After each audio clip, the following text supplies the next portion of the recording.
Welcome to legal advice in Telugu channel. ఈరోజు మన topic వచ్చేసి డిశ్చార్జ్ అప్లికేషన్. డిశ్చార్జ్ అప్లికేషన్ అంటే ఏమిటి, ఏ సందర్భాల్లో డిశ్చార్జ్ అప్లికేషన్ అనేది వేస్తారు, అదేవిధంగా డిశ్చార్జ్ అప్లికేషన్ని ఏ గ్రౌండ్స్ బేస్ చేసుకొని డిశ్చార్జ్ అప్లికేషన్ అనేది వెయ్యాలి, అదేవిధంగా ఒక ఎగ్జాంపుల్ కేసుని తీసుకొని మనం డిశ్చార్జ్ అప్లికేషన్ ఫైల్ చేయాలి అంటే ఏ విధంగా ప్రొసీజర్ మనం ఫాలో చేయాలి, from the starting to ending till the order వరకు మనము బీయింగ్ ఏ అడ్వకేట్గా మనం ఏం చేయాలి అనేది చూద్దాం. సో ఇక్కడ మన ఛానల్ యొక్క మెయిన్ ఇంటెన్షన్ ఏంటి అంటే జూనియర్ అడ్వకేట్స్ రెవెన్యూ జనరేట్ చేసుకోవడానికి, ఒక కేసులో వివిధ అంశాల గురించి పరిజ్ఞానం తెలుసుకోవడానికి, సో నాకు తెలిసిన జ్ఞానాన్ని, నాలెడ్జ్ని మీకు షేర్ చేస్తున్నాను. సో కాబట్టి కేర్ఫుల్గా వినండి. అదేవిధంగా లీగల్ సంబంధించిన ప్రతి ఒక్క అంశాలను క్షుణ్ణంగా పరిశీలించి ఓకేనా మీరు మీ క్లయింట్స్కి అనేది హెల్ప్ చేయడానికి ఉపయోగపడుతుంది. సో డిశ్చార్జ్ అప్లికేషన్ అంటే ఏమిటి అంటే, డిశ్చార్జ్ అప్లికేషన్ అనేది క్రిమినల్ కేసెస్లో మనం ఫైల్ చేస్తాం. క్రిమినల్ కేసెస్లో ఏ సందర్భాల్లో ఫైల్ చేస్తాము అంటే, క్రిమినల్ కేసెస్ అనేది ఏంటి, అవి ఒక పబ్లిక్ లిటిగేషన్స్ అనమాట, పబ్లిక్ ఇష్యూస్. ఓకేనా, ఏదైనా క్రిమినల్ యాక్టివిటీస్ అనేది జరిగింది అనుకోండి, వెంటనే దాంట్లో ఏమవుతున్నారు, కంప్లైనర్ ఎవరవుతున్నారంటే పోలీస్ వారు కంప్లైనర్ అవుతున్నారు. డిఫాక్టో కంప్లైంట్ వచ్చేసి కంప్లైనర్స్ ఉంటారు. బట్ మెయిన్ ఏంటి అంటే it is a police station versus accused. That means case అనేది ఏదైనా క్రిమినల్ కేసు అంశం అనేది ఫైల్ చేస్తే కంప్లైంట్ చేసిన పార్టీస్ అనేవి కోర్టుకు రావు. ఎప్పుడు till framing of the issue అయ్యేంత వరకు కోర్టుకి వాళ్ళు రారు.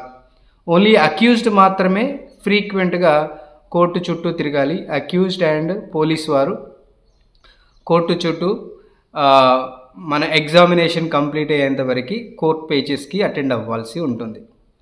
కొన్ని సందర్భాల్లో ఏమవుతుంది అంటే, ఒకవేళ అక్యూజేషన్ అనేది జరిగినప్పటికీ కొందరిని జస్ట్ అనుమానంతో వాళ్ళని అరెస్ట్ చేస్తారనమాట.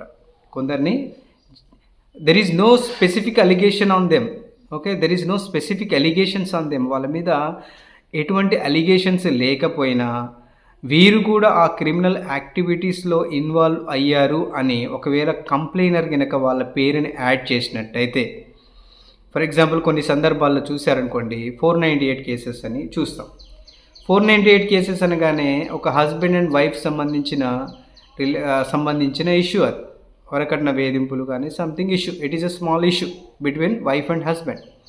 ఓకే, ద మెయిన్ పర్సన్స్ ఏంటంటే వైఫ్ అండ్ హస్బెండ్ అయినా, ఒక వైఫ్ అనేది హస్బెండ్ మీద కేసు పెట్టేటప్పుడు తనతో పాటు వాళ్ళ ఇంట్లో ఉన్న మెంబర్స్, వాళ్ళ తల్లిదండ్రులు కానీ, సో హస్బెండ్కి సంబంధించిన బ్రదర్స్, సిస్టర్స్, వాళ్ళ హస్బెండ్స్, వాళ్ళ వైఫ్స్, అదేవిధంగా రిలేటివ్స్, అదేవిధంగా ఎక్కడో ఉన్నవారు వీళ్ళకి సంబంధం రిలేటివ్స్ లాగా కలిగి ఉండి అట్లీస్ట్ ఫోన్లలో మాట్లాడినా వీళ్ళకి అనుమానం వచ్చినా ఓకే వాళ్ళ పేరుని ఇంక్లూడ్ చేస్తారు. ఓకే, కంప్లైంట్లో ఏముంది, పేరు పెట్టేస్తారు.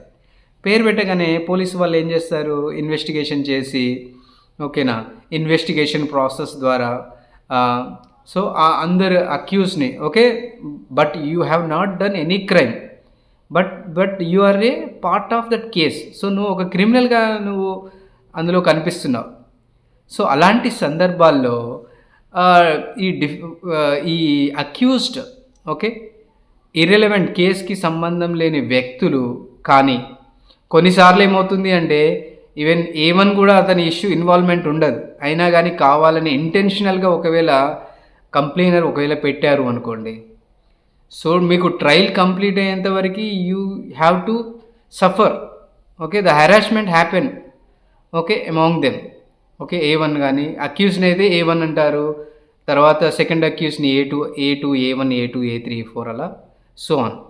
సో ఇప్పుడు వాళ్ళు సఫర్ అవ్వాల్సి వస్తుంది అనమాట. మనం ఆల్రెడీ ఇంతకుముందు డిస్కస్ చేసాము మన కేసెస్లో. ఒకవేళ ఇలాంటి సందర్భాలు వస్తే మనం పోలీస్ వారిని అప్రోచ్ అయ్యి మీ ఇన్నోసెన్స్ అనేది ప్రూవ్ చేసుకుంటే మీ పేరు అనేది తొలగిపోతుంది. కానీ ఒకవేళ మీరు ఆ విధంగా కేసులో ఉన్నారు అనుకోండి, ఆ కేసు కేసు కంప్లీట్ అయ్యి ఆర్డర్ వచ్చేంత వరకు మీరు కోర్టు చుట్టూ తిరుగుతూనే ఉండాలి. ఓకేనా? సో, ఎవరో చేసిన వాటికి మీరు బాధ్యత వహిస్తూ మీరు తిరగాలి. ఒకవేళ మీరు క్రిమినల్ కేసెస్ అటెండ్ అవ్వలేదనుకోండి, మీ మీద వారెంట్ ఇష్యూ అయ్యే అవకాశం ఉంటుంది. ఎన్బిడబ్ల్యూ వారెంట్ ఇష్యూ అవుతుంది. అప్పుడు మళ్ళీ మిమ్మల్ని పోలీసు వారు ఫోన్ చేసి లేదంటే వచ్చి మిమ్మల్ని అరెస్ట్ చేసే అవకాశాలు ఉంటాయి.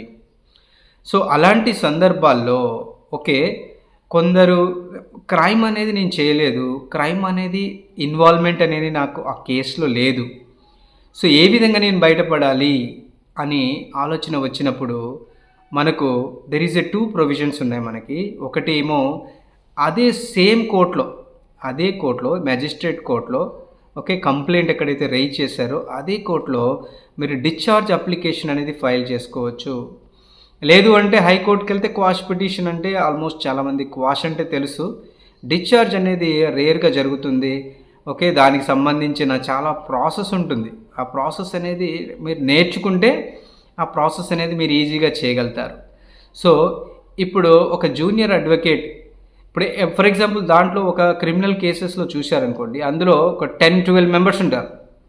సో, మెయిన్ అక్యూజ్డ్ ఏమో ఉంటారు. మెయిన్ అక్యూజ్డ్ ఎవరైతే ఉన్నారో అక్యూజ్డ్ A1 కానీ A2 కానీ వాళ్ళు ఒక అడ్వకేట్ని పెట్టేసుకుంటారు.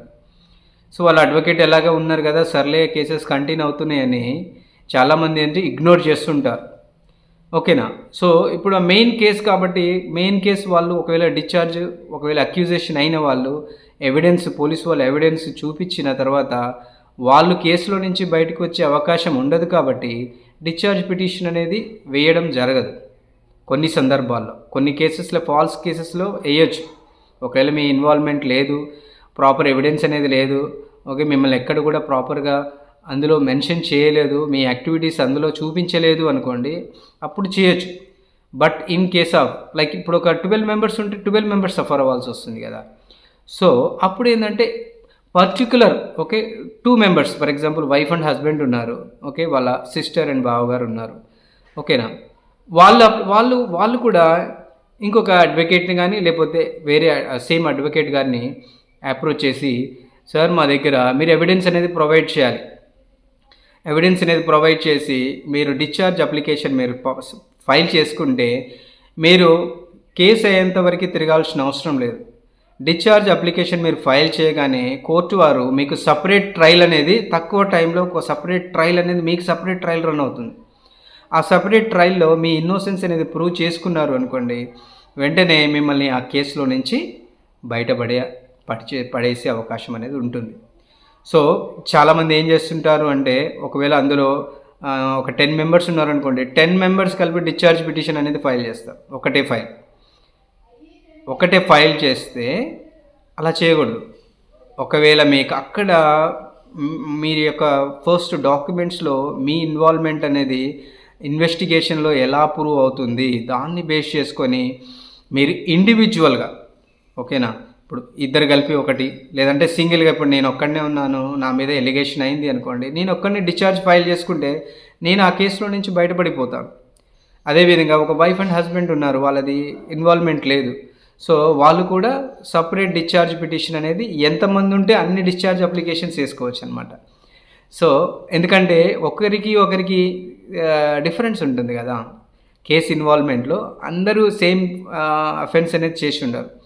కొందరు way of offence, the priority offence, size of offence, దాన్ని బట్టి ఉంటుంది క్రైమ్.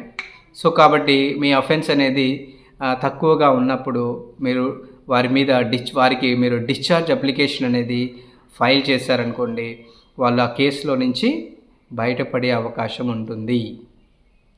సో, ఫర్ ఎగ్జాంపుల్ ఇప్పుడు ఏదైనా సమ్ క్రిమినల్ కేసెస్ చూద్దాం మనము. సో, ఈరోజు మనం డిస్కస్ చేసే ఇదేంటి అంటే actually it is a full length video. So, from the beginning to ending వరకు only this is applicable for only junior advocate మాత్రమే. వేరే వారికి ఇది ఉపయోగపడదు. మేబీ వింటే మీకు నాలెడ్జ్ వస్తుంది, బట్ స్పెసిఫికల్గా ఒక అడ్వకేట్ అనేవాళ్ళు ఇక్కడ మీరు ఫండ్ రైజ్ చేసుకోవచ్చు. మీరు ఇండివిజువల్గా మీరు ఏ కేసులో అయినా సరే ఒకవేళ ఇండివిజువల్గా మీరు వాళ్ళు డిశ్చార్జ్ చేయాలి అంటే సో అండ్ సో పర్సన్కి ఆ వన్ పర్సన్కి మనము డిశ్చార్జ్ అనేది మనం స్పెషల్గా ఫైల్ చేసుకొని మనం వారిని ఒక్కరిని కేసులో నుంచి బయటికి తీసుకునే అవకాశం ఉంటుంది కాబట్టి ఓకే, అలాంటి ఏమైనా కేసెస్ ఉన్నాయి అంటే మీరు చేయండి. సో ఫస్ట్ ఆఫ్ ఆల్ ఏంటి అంటే డిశ్చార్జ్ అప్లికేషన్ అనేది ఫైల్ చేయాలి అంటే మ్యాండేటరీగా ఉండాల్సిన డాక్యుమెంట్స్ అనేది ఏంటివి అనేది చూద్దాం. ఏం డాక్యుమెంట్స్ అనేది ఇంపార్టెంట్, ఓకేనా. మనము ఆ కేసులో నుంచి బయటపడేయాలి అంటే what are the documents are required being an advocate, what are the documents you need to be collected from the case. Okay, మీ కేసులో నుంచి కలెక్ట్ చేయాలి. సో ఏదైనా ఒక క్రిమినల్ అఫెన్స్ అనేది అవ్వగానే పోలీస్ వారు ఏం చేస్తున్నారు, ఫస్ట్ ఎఫ్ఐఆర్ అనేది తయారు చేస్తారు, ఎఫ్ఐఆర్ అనేది రిజిస్టర్ చేస్తారు క్రిమినల్ కేసెస్లో. ఓకే, ఫస్ట్ ఇన్ఫర్మేషన్ రిపోర్ట్ అంటారు. ఆ ఫస్ట్ ఇన్ఫర్మేషన్ రిపోర్ట్లో ఫస్ట్ ఎవరైతే కంప్లైంట్ చేస్తున్నారో ఆ కంప్లైంట్ చేసిన వ్యక్తి అక్కడ జరిగిన అఫెన్స్ గురించి ఆ నేటివ్ లాంగ్వేజ్లో కానీ ఇంగ్లీష్లో కానీ కంప్లీట్గా డిస్క్రైబ్ చేస్తాడు. ఓకే, కంప్లీట్గా అతను కంప్లైంట్ రాస్తాడు. ఆ కంప్లైంట్ రాసినప్పుడు ఏం చేస్తుంటారు అంటే అప్పుడు మీరు కంప్లీట్గా ఆ కంప్లైంట్ అనేది కేర్ఫుల్గా చదవాలి. కంప్లైంట్ అనేది కేర్ఫుల్గా చదివితే మీకు అక్కడ ఏ పర్సన్ అయితే మీరు డిశ్చార్జ్ చేయాలి అనుకున్నారో ఆ పర్సన్ యొక్క ఇన్వాల్వ్మెంట్ అనేది ఎంతవరకు వాళ్ళు స్పెసిఫికల్గా మెన్షన్ చేయాలి. ఓకేనా. ఇప్పుడు for example me brother involvement ఉంది అనుకోండి కేసులో, ఆ బ్రదర్ ఏంటి, అతను ఒక స్టూడెంట్, అతను పని చేసుకుంటూ ఆ క్రైమ్ అయినా జరిగినప్పుడు ఇంట్లో ఉన్నాడు, కానీ అతని ఇన్వాల్వ్మెంట్ లేదు, కానీ వాళ్ళ పేరు రాశారు క్రిమినల్లో, ఆయన కూడా సఫర్ అవ్వాల్సి వస్తుంది. సో అతని ఇన్వాల్వ్మెంట్ ఏమన్నా స్పెసిఫికల్గా మెన్షన్ చేశారా కంప్లైంట్లో, అది చూడండి. ఒకవేళ స్పెషల్గా ఆ పర్సన్ గురించి అతను చేసిన యాక్టివిటీస్ గురించి అందులో మెన్షన్ చేయలేదు అనుకోండి, okay, it is become a proof for you, evidence for you, అదొక ఎవిడెన్స్ అవుతుంది. అదేవిధంగా ఎఫ్ఐఆర్ చూడండి, ఎఫ్ఐఆర్లో కూడా ఎఫ్ఐఆర్ ఫైల్ చేసినప్పుడు ఎఫ్ఐఆర్ని కూడా కంప్లీట్గా అనలైజ్ చేయాలి. ఎఫ్ఐఆర్లో A1 ఎవరున్నారు, A2 ఎవరున్నారు, A3 ఎవరున్నారు, సో ఆన్ ఎంతమంది ఉన్నారో. ఓకే, అండ్ క్రైమ్ ఎప్పుడు జరిగింది, ఏ టైంకి జరిగింది, కంప్లైంట్లో క్రైమ్ ఎప్పుడు రిపోర్ట్ చేశారు, ఎఫ్ఐఆర్ ఎప్పుడు రిపోర్ట్ అయింది, ఓకే, అక్కడ ఇష్యూ క్రైమ్ అనేది ఎప్పుడు జరిగింది, ఎన్ని రోజుల తర్వాత క్రైమ్ అనేది పోలీస్ స్టేషన్లో సబ్మిట్ అయింది. ఓకేనా, there are so many parameter you have to analyse. Okay, ఆ యొక్క క్లాసెస్ అన్నీ మీరు చూసుకోవాలి. దాన్ని బేస్ చేసుకొని మీరు పర్ఫెక్ట్గా అప్లికేషన్ అనేది రెడీ చేయాల్సి ఉంటుంది. సో ఇప్పుడు ఎఫ్ఐఆర్లో ఏమవుతుందంటే ఎప్పుడు రిజిస్టర్ అయింది అనేది చూపిస్తారు, ఏ విధంగా ఎవరు రిజిస్టర్ చేశారు అనేది చూపిస్తారు.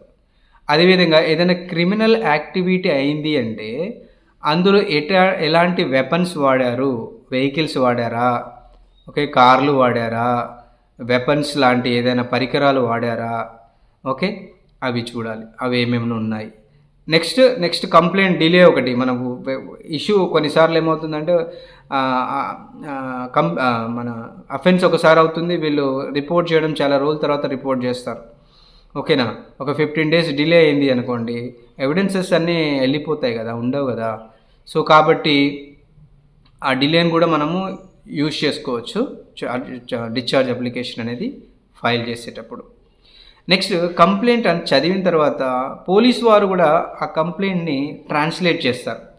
ఆ ట్రాన్స్లేట్ చేసేటప్పుడు కూడా మీరు కేర్ఫుల్గా ఆ యొక్క రాసిన క్రైమ్ స్టోరీని మీరు కంప్లీట్గా ఓకే వర్డ్ టు వర్డ్ చదివి అందులో ఇతని ఇన్వాల్వ్మెంట్ ఎక్కడ ఉంది, ఇన్వాల్వ్మెంట్ ఎక్కడ లేదు అనేది మీరు అండర్లైన్ చేసుకోండి.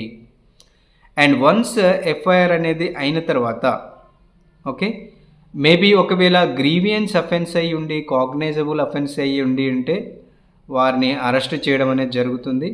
అదేవిధంగా దానికి మనం యాంటిసిపేటరీ బెయిల్ వేసుకోవచ్చు, లేదు అంటే నార్మల్ రెగ్యులర్ బెయిల్ వేసి కూడా వాళ్ళని బయటికి తీసుకురావచ్చు. That is a different story. మనం దాని గురించి తర్వాత నెక్స్ట్ టైం డిస్కస్ చేద్దాం. ఇప్పుడు ఓన్లీ డిశ్చార్జ్కి సంబంధించిన ఇంపార్టెంట్ ఇన్ఫర్మేషన్ ఎలా కలెక్ట్ చేయాలనే దాని గురించి మనం మాట్లాడుతున్నాం. ఓకే, నెక్స్ట్ ఎఫ్ఐఆర్ అయిన తర్వాత పోలీస్ వారు ఒక certain time 3 months or 4 months time తీసుకొని ఇన్వెస్టిగేషన్ అనేది చేస్తారు. బ్యాక్గ్రౌండ్ ఇన్వెస్టిగేషన్ చేస్తారు. ఇన్వెస్టిగేషన్ చేసి ఇన్వెస్టిగేషన్లో వాళ్ళు కొన్ని ఎవిడెన్సెస్ అనేవి, స్టేట్మెంట్స్ అనేవి కలెక్ట్ చేస్తారనమాట. ఓకేనా? అంటే ఆ క్రైమ్ చూసిన వాళ్ళు కానీ, ఐ విట్నెసెస్ ఏమైనా ఉన్నాయా, ఒకవేళ డైరెక్ట్గా ఎవరిదైనా ఇన్వాల్వ్మెంట్ ఉన్న వాళ్ళు, చూసిన వాళ్ళు, లేదంటే సాక్ష్యం చెప్పడానికి ముందుకు వచ్చిన వాళ్ళు, వాళ్ళ స్టేట్మెంట్స్ అన్నీ, నైబర్స్ ఉంటారు, వాళ్ళ స్టేట్మెంట్స్ తీసుకుంటారు, రిలేటివ్స్ ఉంటారు, ఫ్రెండ్స్ ఉంటారు, ఓకే, ఇంకా కొందరు డిఫరెంట్ పీపుల్స్ ఉంటారు. వాళ్ళ దగ్గర అంతా స్టేట్మెంట్స్ అనేది కలెక్ట్ చేసి తర్వాత పోలీస్ వారు ఏం చేస్తారు అంటే ఒక ఛార్జ్ షీట్ అనేది పోలీస్ స్టేషన్ కోర్టులో సబ్మిట్ చేస్తారు. ఓకే, ఫస్ట్ ఏమవుతుంది, ఎఫ్ఐఆర్ కంప్లీట్ అవుతుంది. తర్వాత ఇన్వెస్టిగేషన్ కంప్లీట్ అయిన తర్వాత పోలీస్ వారు అంతా ఇన్వెస్టిగేషన్ చేసి పోలీస్ రిపోర్ట్ ఒకటి తయారు చేస్తారు. అలాంగ్ విత్ పోలీస్ రిపోర్ట్లో స్టేట్మెంట్స్, ఎవిడెన్స్లు, తర్వాత ఏదైనా సీసీ ఫుటేజ్లు ఏమైనా ఉంటే సీసీ ఫుటేజెస్ కానీ, అదేవిధంగా ఏదైనా ఫోరెన్సిక్ సంబంధించిన ఏమైనా ఎవిడెన్సెస్ ఉంటే ఆ evidences, okay, lot of evidences అన్నీ కలెక్ట్ చేసి దానికి సంబంధించిన డీటెయిల్డ్ ఇన్ఫర్మేషన్, ఎవరి దగ్గర ఏ స్టేట్మెంట్ తీసుకున్నారో కంప్లీట్ ఇన్ఫర్మేషన్ తీసుకొని ఛార్జ్ షీట్ అనేది కోర్టులో సబ్మిట్ చేస్తారు. ఛార్జ్ షీట్ అనేది సబ్మిట్ అయిన తర్వాత కోర్టు వారు ఏం చేస్తారు అంటే దానికి ఒక సీసీ నెంబర్ ఇచ్చిన తర్వాత ఆ సీసీ నెంబర్తో పాటు మనకు సమాన్స్ అనేది పంపిస్తారు. ఓకే, సమాన్స్ అనేది నోటిఫికేషన్ అనేది, లేదు అంటే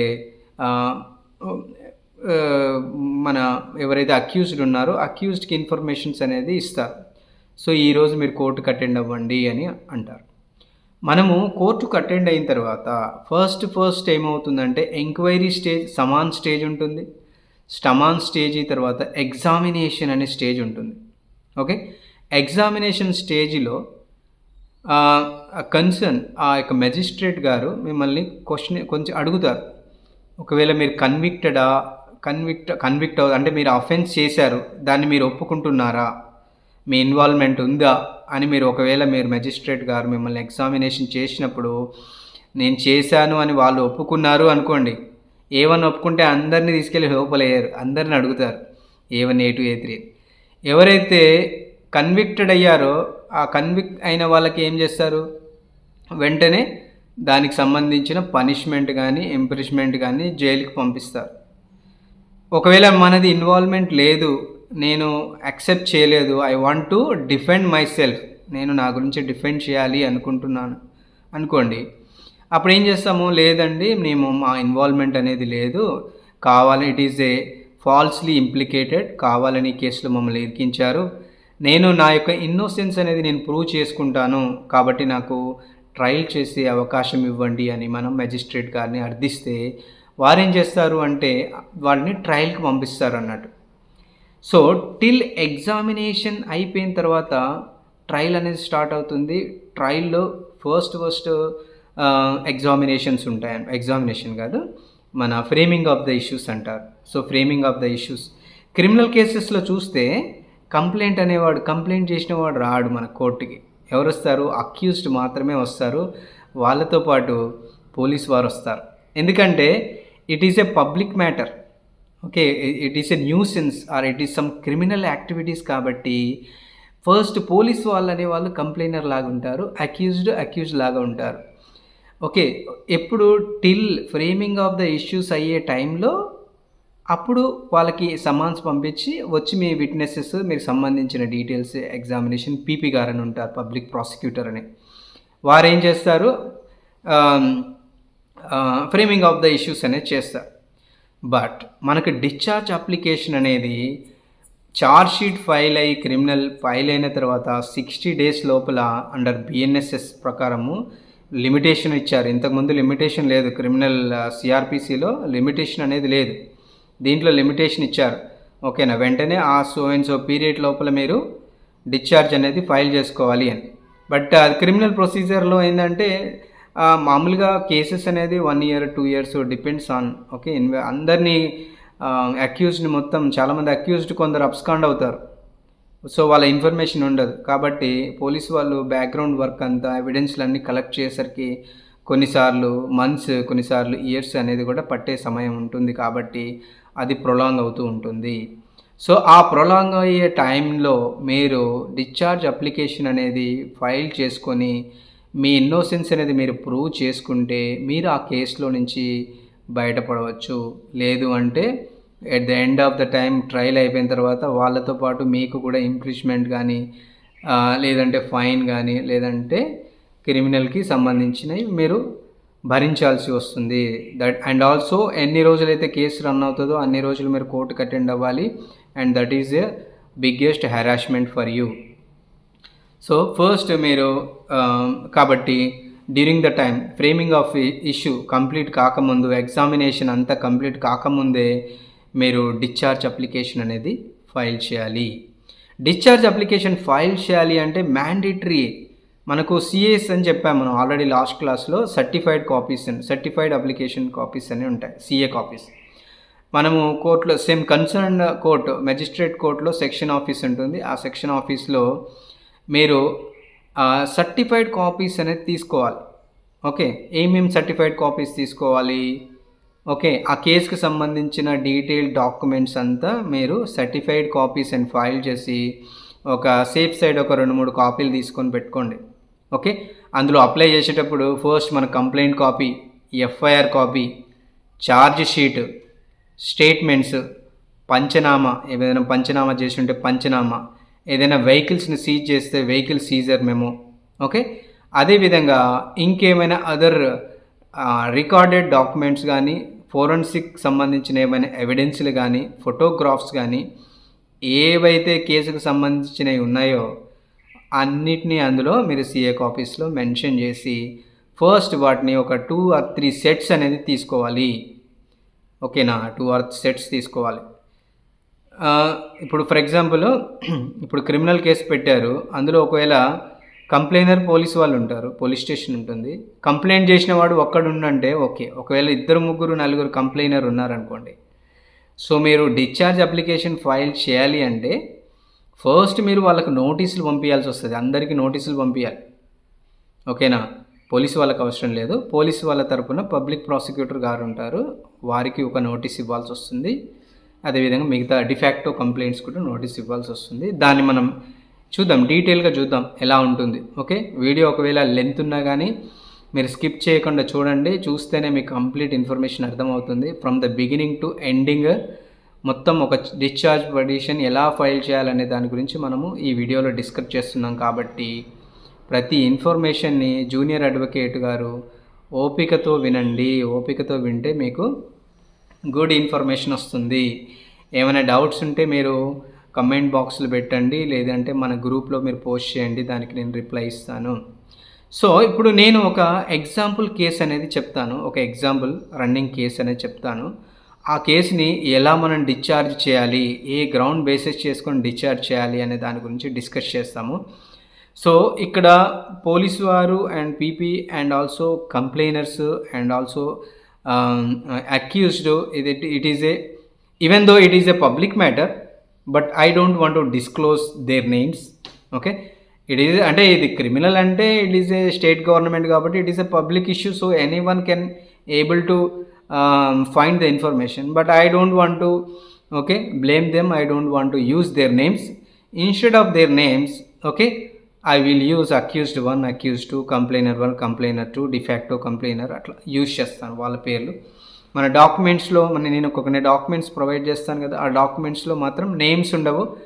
ఓకే, క్రాస్ సింబల్ మెన్షన్ చేసి పెడతాను. సో మీరు అక్కడ మీ ఇష్టం వచ్చిన వాళ్ళ పేరు పెట్టుకోండి ఎవరైతే డిశ్చార్జ్ చేద్దాం అనుకున్నామో. సో ఇప్పుడు ఏంటి అంటే నెక్స్ట్ మనం చేసే ఫైలింగ్ అనేది ఒకరికి డిఫరెన్స్ ఉంటుంది. ఇప్పుడు నేను ఏదో ఒక కేసు ఫైల్ చేశాను, సేమ్ అదే విధంగా మళ్ళీ సేమ్ కాపీ ఆఫ్ మక్కీ టు మక్కీ చేసి పెట్టకూడదు. మీరు ఒకవేళ ఆ డాక్యుమెంట్స్ అనేది కంప్లీట్గా స్టడీ చేస్తే మీకు ఖచ్చితంగా లూప్ హోల్ దొరుకుతుంది. ఓకే, ఈవెన్ ఎఫ్ఐఆర్లో కానీ, కంప్లైంట్ కాపీలో కానీ, అదేవిధంగా పోలీస్ ఇన్వెస్టిగేషన్ రిపోర్ట్లో కానీ, ఎవిడెన్స్లలో కానీ. ఎందుకంటే ఇప్పుడు ఫర్ ఎగ్జాంపుల్ మీరు క్రైమ్ చేయలేదనుకోండి, క్రైమ్ చేయకపోతే క్రైమ్ అనేది ఉండదు కదా, పాయింటే కదా. మనం క్రైమ్ చేయలేదనుకోండి, ఆ క్రైమ్కి సంబంధించి ఉండదు. కాబట్టి నువ్వు 100% కాన్ఫిడెన్స్ తోటి నువ్వు వేస్తున్నావు నువ్వు చేయలేదని. ఒకవేళ నువ్వు కమిట్ చేసావు, అందులో అఫెన్స్ చేసావు అనుకోండి, దాన్ని మనం ఏం చేయలేము. దాన్ని మనం ఒకవేళ ప్రాసెస్ చేసినా మీ అడ్వకేట్ డబ్బులు వేస్ట్ అవుతుంది జూనియర్ అడ్వకేట్స్కి. ఒకవేళ A1, A2, A3, A4 ఇప్పుడు వేసేదానికి ఏంటంటే మనం వేసే ఒక కేసులో A1 కూడా వేస్తున్నాను. A1 అండ్ A2 ఉన్నారు. వాళ్ళిద్దరిది ఇన్వాల్వ్మెంట్ లేదు, అయినా కానీ వాళ్ళ మీద క్రైమ్ అనేది జరిగింది. ఓకేనా? కాబట్టి మీరేం చేయాలి అంటే అందరికీ ఒకటే అప్లికేషన్ కాకుండా CVRTని బట్టి సపరేట్గా ఫైల్ చేశారనుకోండి. ఓకే, A6 ఉన్నాడు, వానికి సపరేట్గా ఫైల్ చేసామనుకోండి, వస్తే వాని ఆర్డర్ వస్తుంది, లేకపోతే లేదు. ఒకవేళ మీరు ఒకటే అప్లికేషన్లో ఒక 2-3 పెట్టేసి మీరు ఫైల్ చేశారనుకోండి, ఒక్కడిది ఫెయిల్ అయినా అందరిది పోతుంది, ఒక్కడిది వచ్చినా అందరిది వస్తుంది. ఓకే, మునుగుతే నిండా మునుగుతారు, లేస్తే లేస్తారు. అలా కాకుండా సింగిల్గా ఓకే, డిపెండ్స్ ఆన్ మీకు అది అర్థమైపోతుంది, కేసుని బట్టి అర్థమవుతుంది. అన్ని యాక్టివిటీస్ సేమ్ ఉంటే గ్రూప్ ఆఫ్ పీపుల్తో కూడా వేసుకోవచ్చు. ఓకే, సో ఇప్పుడు నేను ఒక కేస్ స్టడీ అనేది చెప్తాను. ఆ కేస్ స్టడీ వచ్చేసి ఫర్ ఎగ్జాంపుల్ ఒక ల్యాండ్, ఫర్ ఎగ్జాంపుల్ ఒక 3-4 మెంబర్స్కి సంబంధించిన ఒక ల్యాండ్స్ ఉన్నాయి. ఓకే, డిఫరెంట్ ల్యాండ్స్ ఉన్నాయి. ఆ డిఫరెంట్ ల్యాండ్స్లో వాళ్ళ తాతగారు చనిపోయి ఉంటారు. ఓకే, నేను A1, A2 అంటాను. అదేవిధంగా డిఫాక్టోని R1, R2 అందామా, అక్యూజ్డ్ కదా, కంప్లైనర్ 1 C2, C3 అందాం. ఓకేనా? అట్లా అంటే మనకు అర్థమవుతుంది. సో A1కి A2కి సంబంధించిన ప్రాపర్టీ ఉంది, ల్యాండ్స్ ఉన్నాయి. అదేవిధంగా C2, C3, C4కి సంబంధించిన ల్యాండ్స్ ఉన్నాయి. సో అవి చాలా కొన్ని ఇయర్స్ నుంచి అవి రన్ అవుతున్నాయి. వాళ్ళు నైబర్స్. అక్కడ ఇష్యూ ఏమైంది అంటే, ఇప్పుడు వాళ్ళ తాతగారు అనే వాళ్ళు చనిపోయారు. చనిపోతే వాళ్ళ తాతగారి యొక్క సమాధిని జనరల్గా కొందరు పొలాలలో వాళ్ళ యొక్క ల్యాండ్స్లలో పెట్టుకుంటారు కదా, బరీడ్ చేస్తాడు. సో ల్యాండ్స్లలో C2 వాళ్ళ తాతది బరీడ్ చేశాడు, C3 వాళ్ళ తాతది అందులో బరీడ్ చేశాడు, C4 అందులో బరీడ్ చేశారు. సో ఇప్పుడు వాళ్ళ కొన్ని సంవత్సరాల నుంచి అలా అలా సమాధులు అలాగే ఉన్నాయి. ఎవరి వర్క్స్ వాళ్ళు చేసుకుంటున్నారు. ఆల్ ఆఫ్ ద సడన్ ఒకసారి ఏమైంది అంటే, ఒక నైట్ ఉన్న సమాధులను ఎవరో వచ్చి దాన్ని JCB తోటి వాటిని మొత్తంగా డెమాలిష్ చేశారు. JCBతో మొత్తము కూలగొట్టేసరికి అప్పుడు C2, C3, C4 వాళ్ళకి ఏమనిపించింది, అరే ఎవరు ఈ మా ల్యాండ్లోకి వచ్చి మా తాతగారికి సంబంధించిన మా సాంప్రదాయాలకు సంబంధించిన సమాధులని కూలగొట్టారు ఏంది అని చెప్పేసి ఫస్ట్ ఊర్లో చర్చించుకొని ఇక ఎప్పుడు ఏమవుతుంది, పక్కనోడినే అంటారు కదా, ఇప్పుడు వానికి పక్కన ఉన్నవాడికి నైబర్కే ఉంటుంది, వేరే వాడు వచ్చి కూలగొట్టే అవకాశాలు తక్కువ ఉంటాయి. కాబట్టి లేదు అంటే వాడే కూలగొట్టుకోవచ్చు. సో మనకి అందులో ఏం జరుగుతుందని మనకు తెలియదు కదా. ఈవెన్ ప్రూఫ్ ఆఫ్ కాన్సెప్ట్, అందులో ఎవిడెన్స్ దొరికేంతవరకు you can't able to finger the person he has committed that offence అనేది నువ్వు చెప్పలేవు. సో వాళ్ళు ఏం చేశారు అంటే, లోకల్లో అక్కడ మన విలేజ్లో లేకపోతే ఆ మండల్లో సంబంధించిన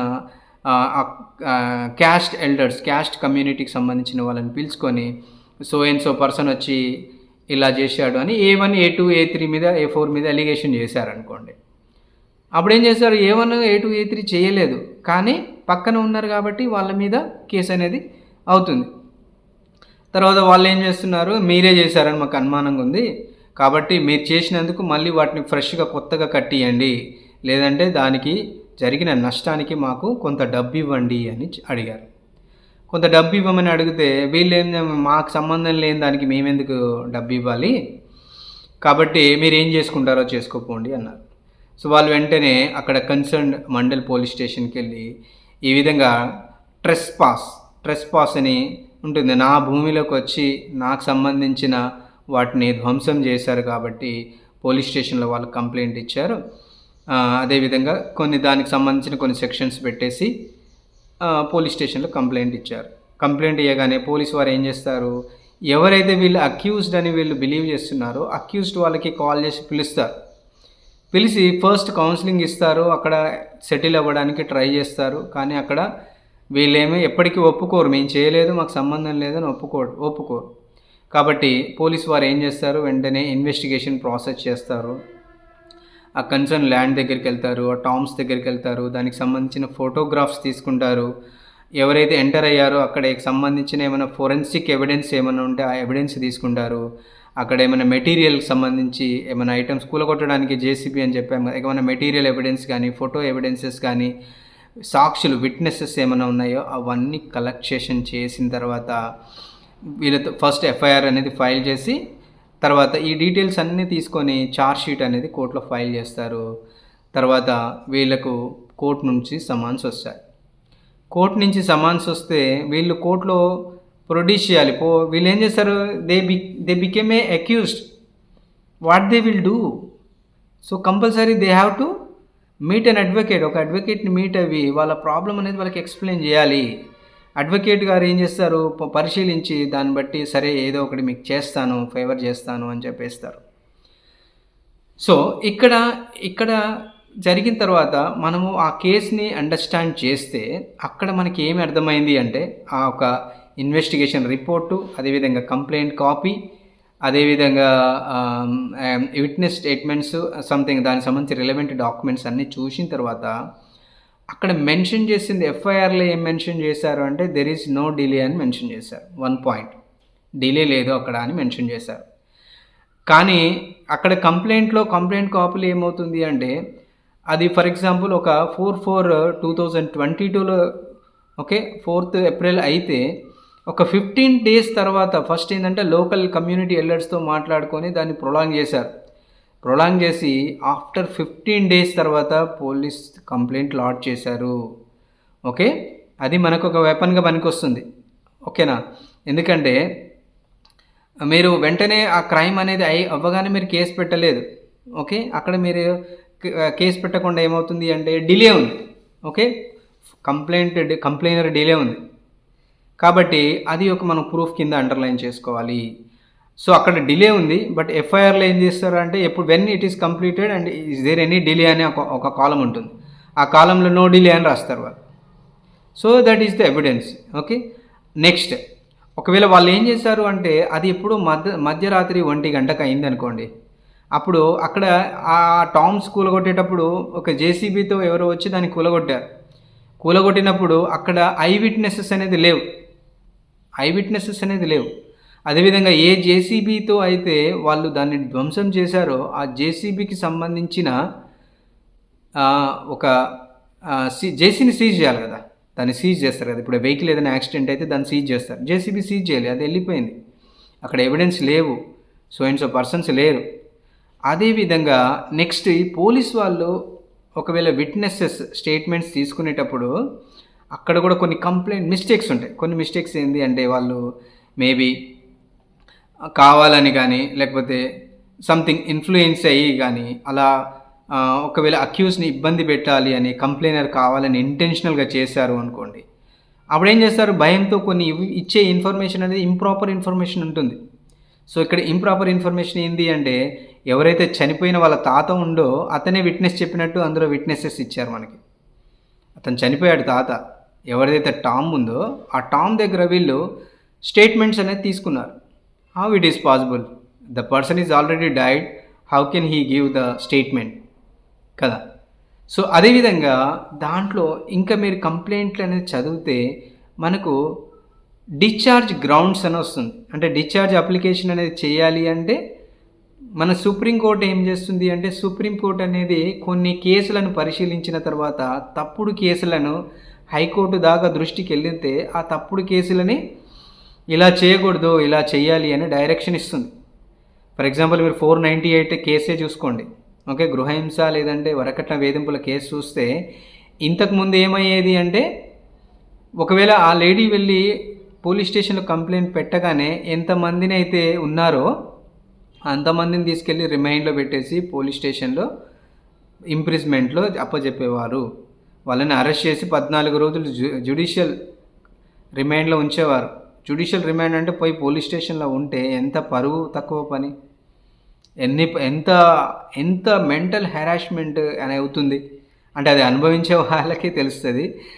ఓకే, 14 days రిమైండ్ అంటే సో అది it is a very so ఒకవేళ దాంట్లో ఇచ్చిన కంప్లైంట్ అనేది ఇవి ప్రాపర్ ఇన్వెస్టిగేషన్ లేకుండా అరెస్ట్ చేయడం అనేది కరెక్ట్ కాదు అని చెప్పేసి మనకు సుప్రీంకోర్టు అనేది ఒక జడ్జ్మెంట్ ఇచ్చింది. ఆ జడ్జ్మెంట్లో వచ్చేసి ఒకవేళ ఎవరైనా లేడీ క్రిమినల్ కంప్లైంట్లు అందులో గ్రీవియన్స్ అఫెన్స్ ఉంటే, ఓకే, ఏదైనా ఇంజూరీ కానీ ఏదైనా క్రిమినల్ యాక్టివిటీ కానీ ఎక్కువగా ఉంటే ఇన్వెస్టిగేషన్లో మీకు తెలిస్తే అక్కడ వాళ్ళకి నోటీస్ ఇవ్వాలి. నోటీస్ ఇచ్చి చూడండి, ఒకవేళ అందులో ఒకవేళ ఇంజూరీ అనేది లేదు, ఓకే, క్రైమ్ యొక్క సివియారిటీ అనేది ఎక్కువ లేదు కాబట్టి వాళ్ళని పిలిచి స్టేషన్లో మీరు బెయిల్ ఇచ్చి వాళ్ళని పంపించేయండి, వాళ్ళని అరెస్ట్ చేయొద్దు. కాబట్టి ఇన్వెస్టిగేషన్ అయిపోయిన తర్వాత వాళ్ళ యొక్క ఇన్నోసెన్స్ని వాళ్ళు ప్రూవ్ చేసుకుంటారు అని చెప్పేసి మనకు హైకోర్టు అనేది ఒక జడ్జ్మెంట్ ఇచ్చింది. సో అలానే ఇక్కడ అయిన ప్రతి ఒక్క అఫెన్సెస్లో ఏదైనా ఒక క్రిమినల్ అఫెన్సెస్లో ఉందంటే కొందరు కావాలని ఎంతూజియాస్టిక్గా ఇంటెన్షనల్గా కేసులు పెడుతుంటారు. ఓకే, ఏమైంది మనమైతే ఫైల్ చేద్దాము, తర్వాత తిరిగేది వాడు మనకేంద్రా భయ్ అని అలా పెడుతుంటారు. Some time it will happen, false cases అంటారు కదా, some time it will happen, all the time it will not happen, but some instances it will happen.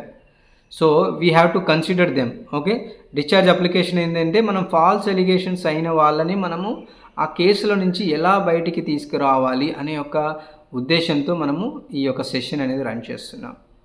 So అక్కడ వచ్చేసి ఫస్ట్ ఆఫ్ ఆల్ మనం ఇప్పుడు చూసిన ఈ కేసు యొక్క ఎగ్జాంపుల్ చూసినట్లయితే, ఓకే, ఫస్ట్ వన్ వచ్చేసి ఓకే డిలే అయింది, కంప్లైంట్ చేసి దానికి డిలే అనేది ఒకటి అయింది. అండ్ సెకండ్ వచ్చేసేసి అక్కడ ఎటువంటి ఐ విట్నెసెస్ అనేది లేవు, ప్రాపర్ ఎవిడెన్సెస్ అనేది లేదు. అండ్ అదేవిధంగా జేసీబీ అని అందరూ మెన్షన్ చేశారు, ఆ జేసీబీకి సంబంధించిన నెంబర్ లేదు, ఆ జేసీని సీజ్ చేసినట్టు లేదు.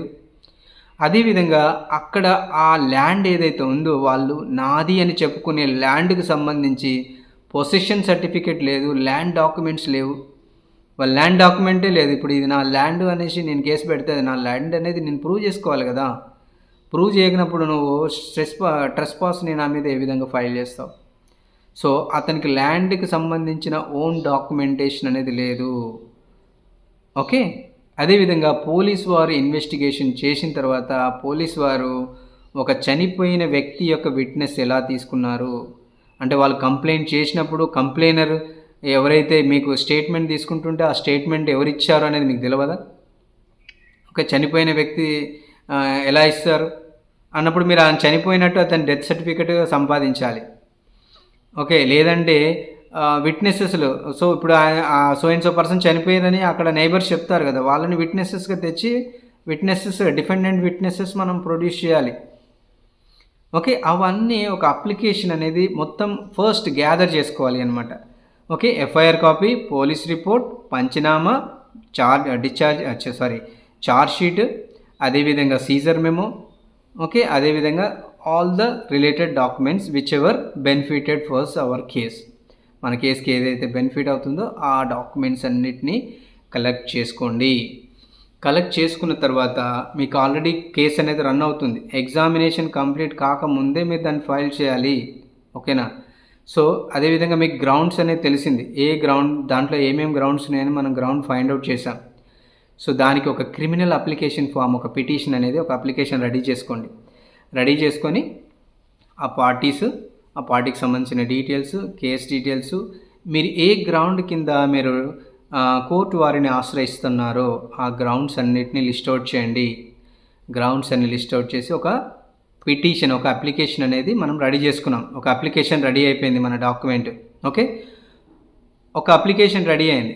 ఓకే, 1 పర్సన్కి 1 అప్లికేషన్ చేస్తాను. ఒకవేళ గ్రూప్ ఆఫ్ పర్సన్స్కైనా కలిపి చేయొచ్చు. లేదు అక్కడ సివిఆర్టీ అనేది చూస్తాం. సివిఆర్టీ అనేది ఒకటికేమో సివిఆర్టీ అందులో ఇన్వాల్వ్మెంట్ ఉంది, ఇంకోటికి ఇన్వాల్వ్మెంట్ లేదనుకోండి, అప్పుడు ఇద్దరికి కలిపి ఒకటే చేయదు. వీడికి ఒక సపరేట్ ప్రాసెస్ చేయాలి, ఇంకొక వ్యక్తికి ఇంకొక సపరేట్ ప్రాసెస్ చేస్తే ఇప్పుడు ఎవరో ఒకరు బెనిఫిట్ అయ్యేది ఉంటుంది కదా, నీకు ఇన్వాల్వ్మెంట్ లేని వాళ్ళు బెనిఫిట్ అయిపోతారు కదా. సో అలా చేయాలి. సో అప్లికేషన్ ఫామ్ అనేది రెడీ చేసుకున్నాం. ఓకే, 1 అప్లికేషన్ ఫామ్ రెడీ అయిపోయింది. అప్లికేషన్ ఫామ్తో రెడీ అయిన తర్వాత సెకండ్ ఏంది అంటే affidavits. Okay, A1, A2, A3 ఎవరైతే డిశ్చార్జ్ అప్లికేషన్ ఫైల్ చేస్తున్నారో ఈ కేసుకి నాకు సంబంధం లేదు, ఇగో నేను ఈ గ్రౌండ్ ఇందులో మెన్షన్ చేశాను, నేను సెల్ఫ్గా అఫిడవిట్ అనేది ఒకటి మెన్షన్ చేయాలి. అదొకటి ప్రింట్అవుట్ తీసుకోవాలి. అఫిడవిట్ తీసుకున్న తర్వాత నెక్స్ట్ సైటేషన్స్. సైటేషన్స్ అంటే సేమ్ ఇలాంటి సిచ్యువేషన్లో హైకోర్టు కానీ సుప్రీంకోర్టు కానీ ఇంతకుముందు ఎవరికైనా ఇలాంటి జడ్జిమెంట్స్ ఇచ్చారా? ఇలాంటి సిచ్యువేషన్ వచ్చినప్పుడు ల్యాండ్ మార్క్ జడ్జిమెంట్స్ అంటాం. ల్యాండ్ మార్క్ జడ్జిమెంట్స్ అంటే ఆ జడ్జిమెంట్స్ అనేది మొత్తం ఆ సిస్టమ్నే చేంజ్ చేసి పడేస్తాయి. సో అవి మనకి రిఫరెన్స్ అనమాట. ఆ రిఫరెన్స్ సైటేషన్స్, ఆ రిఫరెన్సెస్ కేసెస్ని మనము తెలుసుకొని దానికి సంబంధించిన ఆర్డర్ కాపీస్ని డౌన్లోడ్ చేసుకోవాలి. ఆర్డర్ కాపీస్ డౌన్లోడ్ చేసి list of documents, list of citations అని ఒక ఫామ్ క్రియేట్ చేసి ఒక 3 అట్లీస్ట్ ఒక 3 or 1 అయినా సపోర్టింగ్ సంబంధించింది మీరే దేన్నైతే ఏ గ్రౌండ్కు సంబంధించిన సైటేషన్ ఏదైతుందో ఆ సైటేషన్ అనేది మెన్షన్ చేయండి.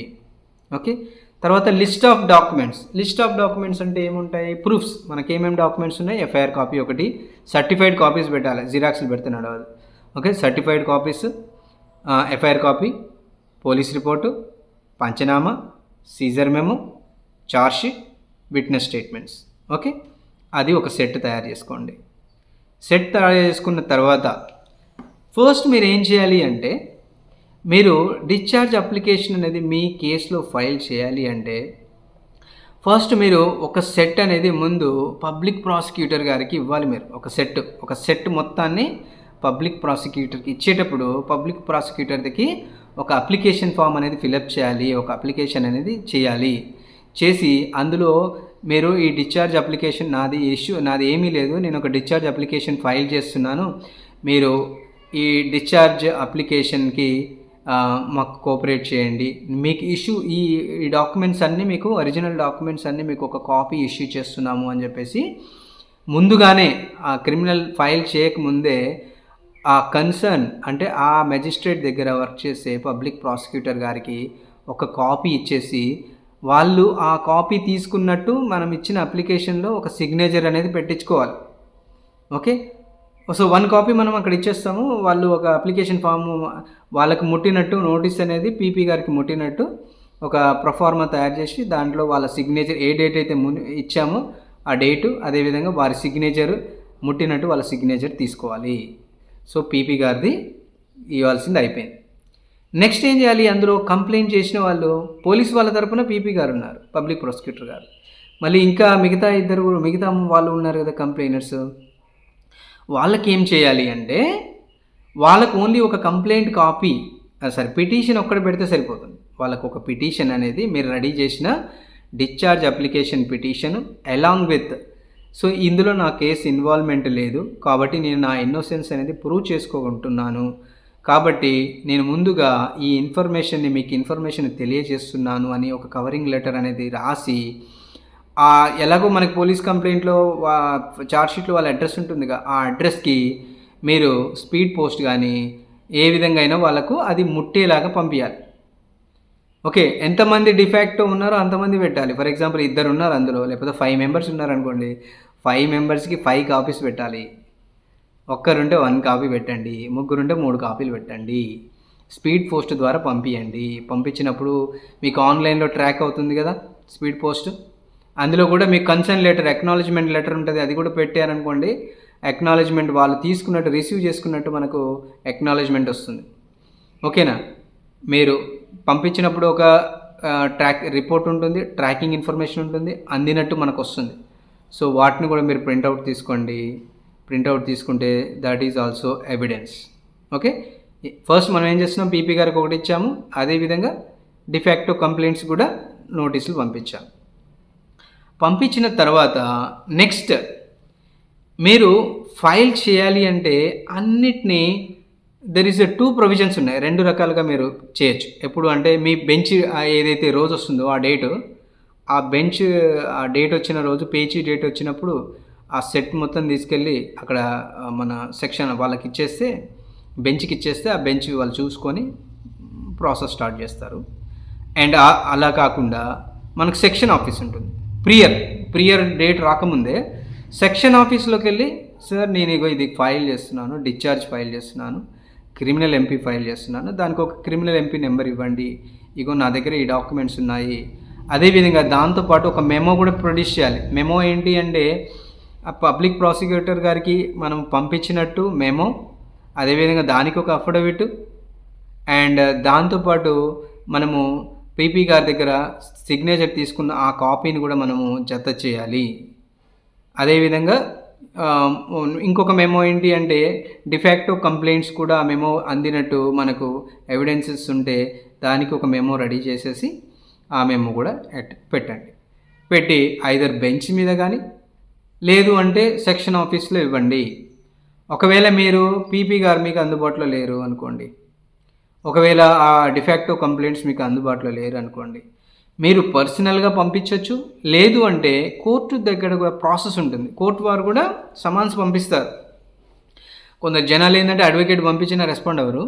అదే కోర్టు నుంచి వచ్చింది అంటే భయపడి రెస్పాండ్ అవుతారు. కాబట్టి మీకు టైం ఉంది, చేసుకోగలను అంటే మీరు కోర్టులోకి వెళ్ళి సెక్షన్ వాళ్ళతో కూడా మీట్ అయ్యి, సార్ ఇది పంపిస్తున్నాము, దానికి సంబంధించిన ఒక ప్రాసెస్ కాపీ ఉంటుంది, ప్రాసెస్ తీసుకొని దానికి కొంత కోర్టు ఫీజు ఉంటుంది, లిమిటెడ్ ఫీజే ఉంటుంది, మరీ ఎక్కువ ఏముండదు, తక్కువ ఛార్జెసే ఉంటాయి. అక్కడ మీ కోర్టు దగ్గర ఎంత ఫీజు అయితే కలెక్ట్ చేస్తారో ఆ ఫీజు స్టాంప్స్ రూపంలో కానీ లేకపోతే మనీ రూపంలో కానీ ఇచ్చి దానికి సంబంధించిన రిసిప్ట్స్ తీసుకొని కోర్టు ద్వారానే ఆ సమాన్స్ని పంపించవచ్చు. కోర్టు ద్వారానే ఆ రోజే మీ పీపీ గారికి అది అందే విధంగా అక్కడ కూడా ప్రాసెస్ చేసుకో. సెక్షన్ ఆఫీసులు ఇచ్చారనుకోండి, సెక్షన్ వాళ్ళు ఏం చేస్తారు, వాళ్ళే ఇస్తారనమాట పీపీ గారికి కానీ లేకపోతే డిఫాక్టో కంప్లైంట్స్కి పంపిస్తారు. పంపించిన తర్వాత మీకు ఒక డేట్ వస్తుంది. ఆ డేట్ వచ్చిన తర్వాత పీపీ గారు ఏం చేస్తారు, చూస్తారు, దాన్ని రివిజన్ చేస్తారు. మీరు ఇచ్చిన అప్లికేషను, డాక్యుమెంటు, ఎవిడెన్స్లు అన్నీ రివ్యూ చేసి తర్వాత దాంట్లో ఒకవేళ వారికి కూడా ఇందులో మీ ఇన్నోసెన్స్ ఉంది అనుకోండి, దానికి ఏమీ కౌంటర్ అనేది ఫైల్ చేయరు. సరే ఓకే అని యాక్సెప్ట్ చేస్తారు. లేదు అంటే మోస్ట్లీ ఏంది పీపీ అనగానే వాళ్ళు ఏం చేస్తారు, ఖచ్చితంగా ఆ కేసుకు సంబంధించి ఒక కౌంటర్ అనేది ఫైల్ చేస్తారు, దానికి సంబంధించిన కౌంటర్ ఫైల్ చేస్తారు. లేదంటే కొద్దిగా టైం అడుగుతారు, 15 days 20 days సంథింగ్ టైం అడిగి దానికి సంబంధించిన కౌంటర్ ఫైల్ చేసి వాళ్ళు హియరింగ్ చెప్తారనమాట.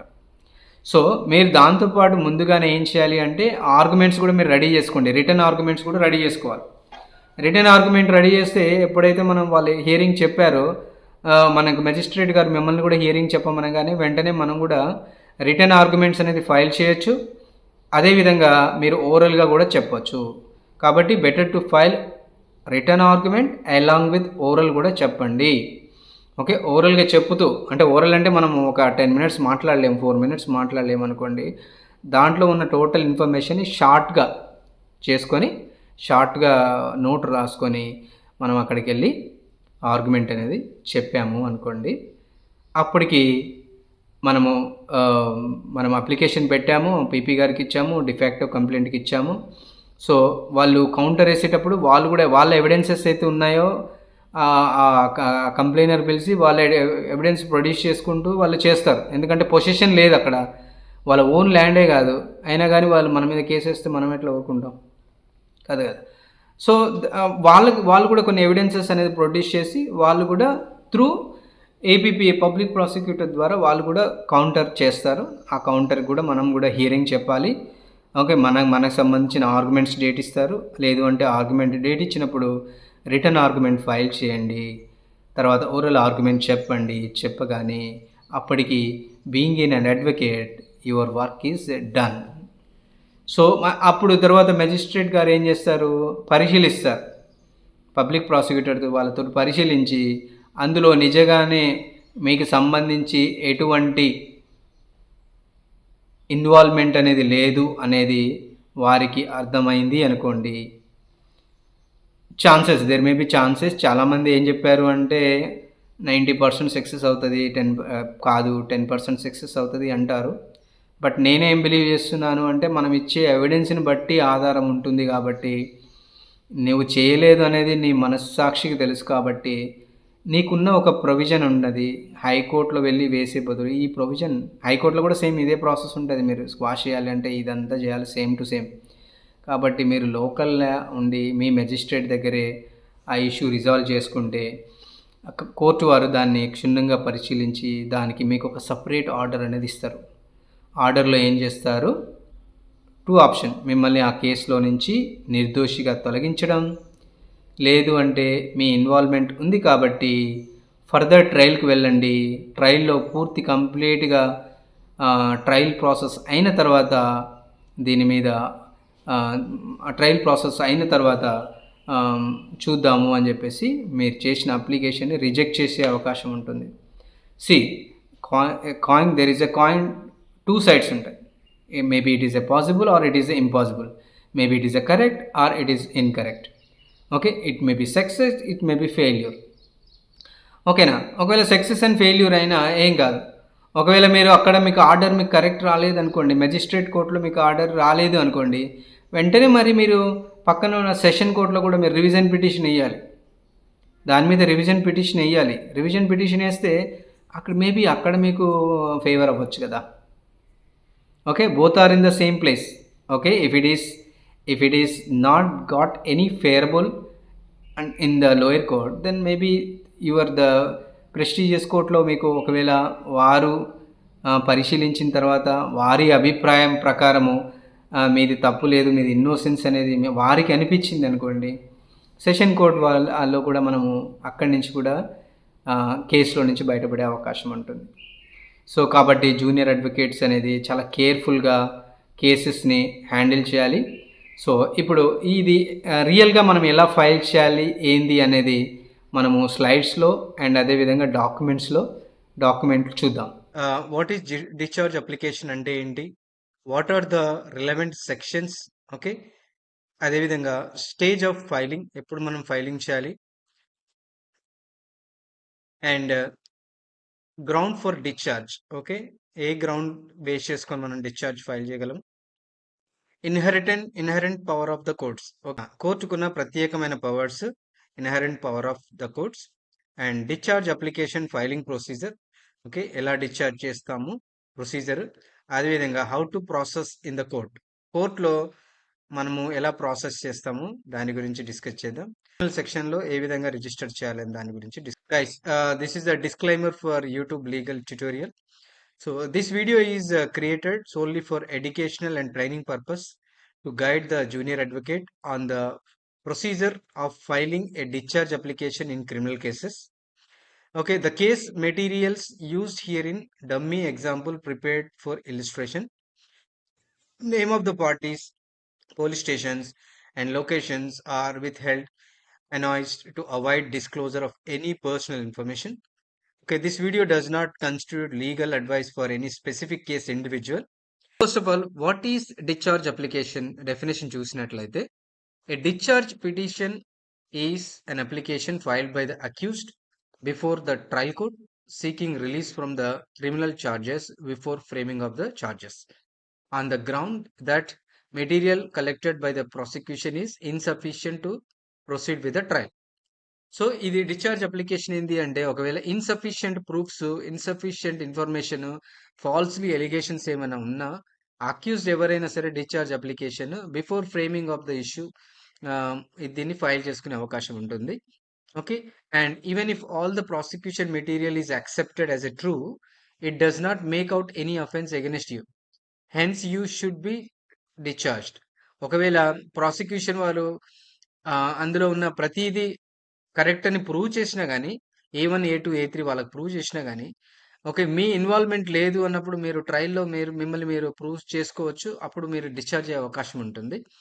అదేవిధంగా it is filed when the accused feels the charges are groundless, false or not supported by the sufficient evidence. Okay, sufficient evident లేకున్నా, గ్రౌండ్లెస్ లేకున్నా, ఫాల్స్ ఇన్ఫర్మేషన్ అయినా కానీ you can able to file this discharge application. So relevant section for the under CrPC 1973 relevant sections ఏందో చూద్దాం. కొన్ని previous cases, old cases ఉంటాయి, వాటిలో మాత్రము క్రిమినల్ ప్రొసీజర్ ఉంటాయి కదా, ఆ ఓల్డ్ కేసెస్ మాత్రము క్రిమినల్ ప్రొసీజర్ సెక్షన్స్ మనం వాడతాము. సో మన ఎగ్జాంపుల్ తీసుకునేది కూడా ఓల్డ్ కేసే కాబట్టి క్రిమినల్ ప్రొసీజర్సే బేస్ చేసుకొని చూస్తాము. BNSS and criminal both similar గా ఉంటాయి, బట్ సెక్షన్ నెంబర్స్ డిఫరెంట్ గా ఉంటాయి. ఇక్కడ డిశ్చార్జ్ అప్లికేషన్ ఫైల్ చేయాలి అంటే బేసికల్ గా 3 మెథడ్స్ ఉన్నాయి మనకి. సెక్షన్ 227 ఆఫ్ సిఆర్పిసి, దీన్ని ఎప్పుడు ఫైల్ చేసుకోవచ్చు అంటే discharge in session case. Okay. Trial by the court of session. ఒక సెషన్ కోర్ట్‌లో ఏదైనా క్రిమినల్ అఫెన్సెస్ ఉంది. అందులో మీరు ఇన్వాల్వ్ అయ్యి ఉన్నారు. మీ ఇన్నోసెన్స్ ప్రూవ్ చేయాలి అనుకోండి. ఓకే. సెక్షన్ 227 అని వేయాల్సొస్తుంది. అదేవిధంగా discharge in warrant cases. Okay. Trial by magistrate court or police reports ద్వారా ఫైల్ అయ్యాయనుకోండి. వాటికి సెక్షన్ 239 మజిస్ట్రేట్‌లో 239 సెక్షన్ ప్రకారం ఇస్తాము. అదేవిధంగా ఎవరైనా ప్రైవేట్ కంప్లెయింట్స్ పెట్టారు అనుకోండి. వాటిని క్రిమినల్ కేస్ పెడితే సెక్షన్ 245 సిఆర్‌పిసి ప్రకారము మనము డిశ్చార్జ్ అప్లికేషన్ అనేది ఏస్తాం. ఓకే. సెక్షన్ నంబర్ మాత్రం కరెక్ట్‌గా ఎయ్యాలి. ఒకవేళ మెజిస్ట్రేట్ కోర్ట్ అయితే 239, సెషన్ కోర్ట్ అయితే 227, అదే విధంగా ప్రైవేట్ కంప్లెయింట్ అయితే 245 ఎయ్యాలి. అదే న్యూ కేసెస్ ఓకే. బిఎన్ఎస్ఎస్ ప్రకారం చూశారనుకోండి. సెక్షన్ 250 వస్తుంది. 227 will become 250. 239 will become 262. 245 will become 272. Okay. Procedure అయితే సేమ్ ఉంటుంది. సెక్షన్ నేమ్ మాత్రం మారిపోయాయి. ఓకే. Stage of filing. ఎప్పుడు ఫైలింగ్ అనేది ఎప్పుడు స్టేజ్ ఆఫ్ ఫైలింగ్ ఎప్పుడు ఫైల్ చేస్తాము అంటే after supplying of the charge sheet documents under section 207 or 208 సిఆర్పిసి, section 230 or 231 of BNSS. Okay.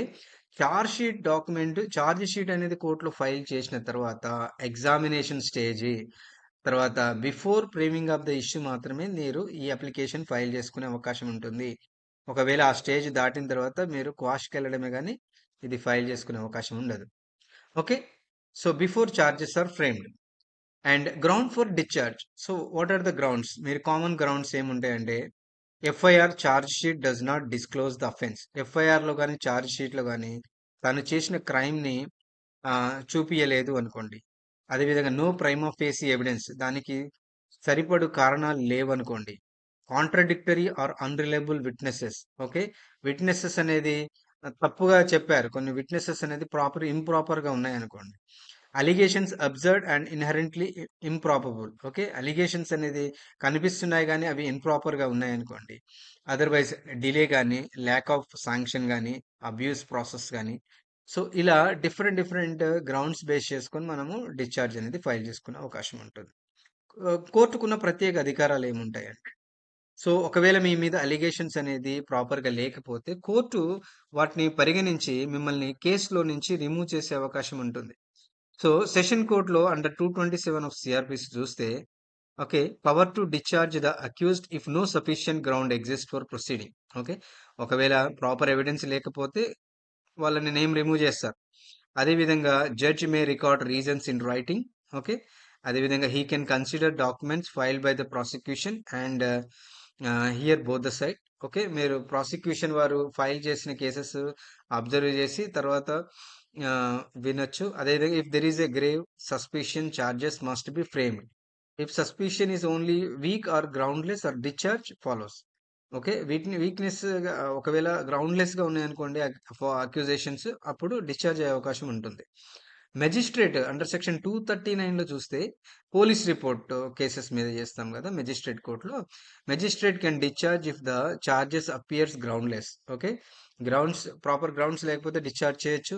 Must must record reason. ఒకవేళ ప్రూవ్ చేయలేదనుకోండి, ఎందుకు చేయాలనేది కూడా రీజన్ మెన్షన్ చేయాల్సి వస్తుంది. ఎందుకు చేశారు అన్న రీజన్ కూడా మెన్షన్ చేయాల్సి వస్తుంది. Can rely on FIR, charge sheet, statement under section 161 statement, FIR, charge sheet and దానికి రిలవెంట్ డాక్యుమెంట్స్ బేస్ చేసుకొని కూడా అండర్ సెక్షన్ 239 ప్రకారము డిశ్చార్జ్ అయ్యే అవకాశం ఉంటుంది మెజిస్ట్రేట్ కోర్టు. అదేవిధంగా ప్రైవేట్ కంప్లైంట్స్ అనుకోండి సెక్షన్ 245 కింద discharge if no made out of considering the evidence before the charge. Okay. Proper evidence లేకపోతే దాన్ని కూడా రిమూవ్ చేసే అవకాశం ఉంటుంది. ఇక్కడ డిశ్చార్జ్ అప్లికేషన్ ప్రొసీజర్ ఎలా ఉంటుంది? డిశ్చార్జ్ అప్లికేషన్ యొక్క ప్రొసీజర్ చూసామనుకోండి. First confirm the stage. ఒక మీరు బీయింగ్ అన్ అడ్వకేట్ మీరు డిశ్చార్జ్ ప్రతి కేసు వస్తే ప్రతిదాన్ని డిశ్చార్జ్ చేయడానికి అనేది ఉండదు. మీ కేసు ఏదైనా కేసు వస్తే ఆ కేసు యొక్క స్టేజ్ ఎలా ఉందనేది కనుక్కోండి. First confirm the stage. Confirm the stage ఏంటి? Ensure appearance entered. Okay. Appearance వాళ్ళు ఎంటర్ అయ్యారా? 207 CrPC copies received. Okay. Appear అవ్వగానే మనకు పోలీసు వారు ఏం చేస్తారు? ప్రతి ఒక్క అక్యూజ్డ్‌కి ఒక కాపీ అనేది 207 ప్రకారం కాపీ రిలీజ్ చేస్తారు. అదేవిధంగా అందులో ఎఫ్ఐఆర్ ఉంటుంది, స్టేట్మెంట్ ఉంటుంది, సీజర్ మెమోస్ ఉంటాయి, చార్జ్ షీట్ ఉంటాయి. Okay. If not seek complaints first, discharge comes after supply.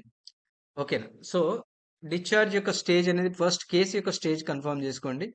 Before framing of the issue ముందు మాత్రమే మీరు ఈ డిశ్చార్జ్ అప్లికేషన్ ఫైల్ చేసుకోవాల్సి ఉంటుంది. ఒకవేళ ఆ స్టేజ్ దాటిపోయింది అంటే there is no option to file a discharge.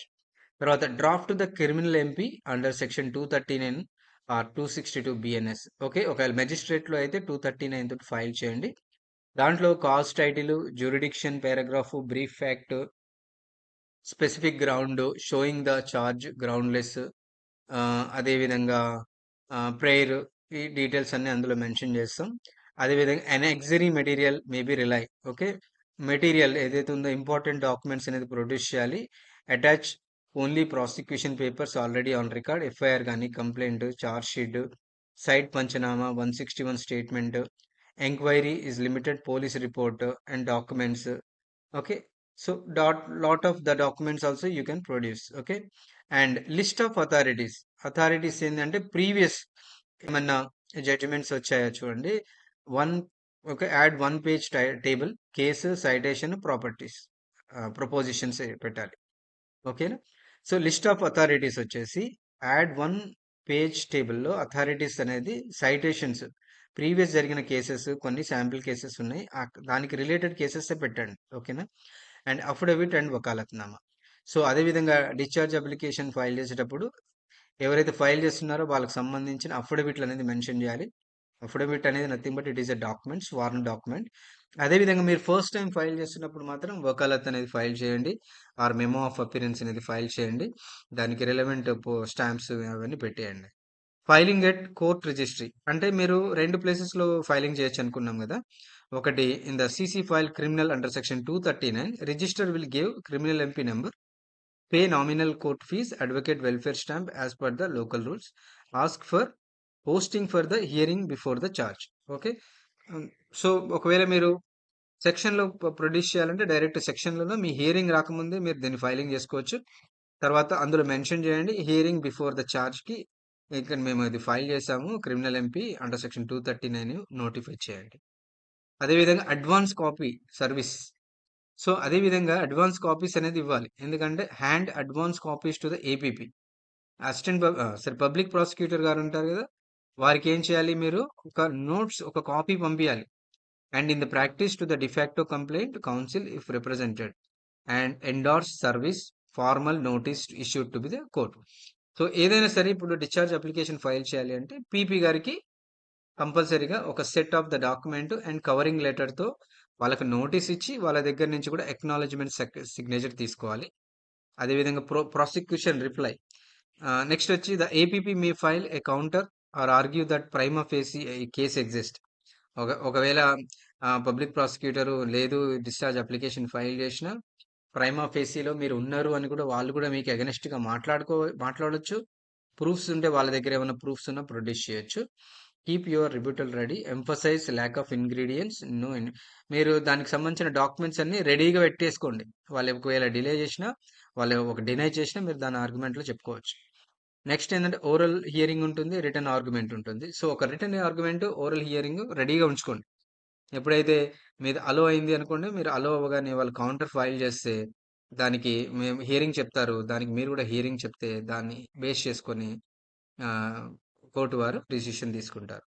Order అనేది వస్తుంది. If satisfied the charge is గ్రౌండ్లెస్, the magistrate discharge and record the reason. ఒకవేళ మీరు డిశ్చార్జ్ అందులో గ్రౌండ్ ఉన్నాయి, మీరు డిశ్చార్జ్ చేసే గ్రౌండ్ ఉంటే మిమ్మల్ని, గ్రౌండ్ లేకపోయినా గ్రౌండ్ ఉన్నాయి, ఓకే, గ్రౌండ్స్ ఉన్నాయి అనుకోండి, దాన్ని డిశ్చార్జ్ చేస్తారు.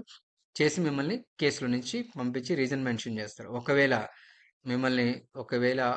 డిశ్చార్జ్ చేయలేదు అనుకోండి, ఎందుకు చేయలేదు అనేది రిజెక్షన్ యొక్క రీజన్ రాసేసి మళ్ళీ మిమ్మల్ని ట్రయల్కి అటెండ్ అవ్వమంటారు. ట్రయల్లో మీ యొక్క ఇన్నోసెన్స్ అనేది ప్రూవ్ చేసుకోవాల్సి ఉంటుంది.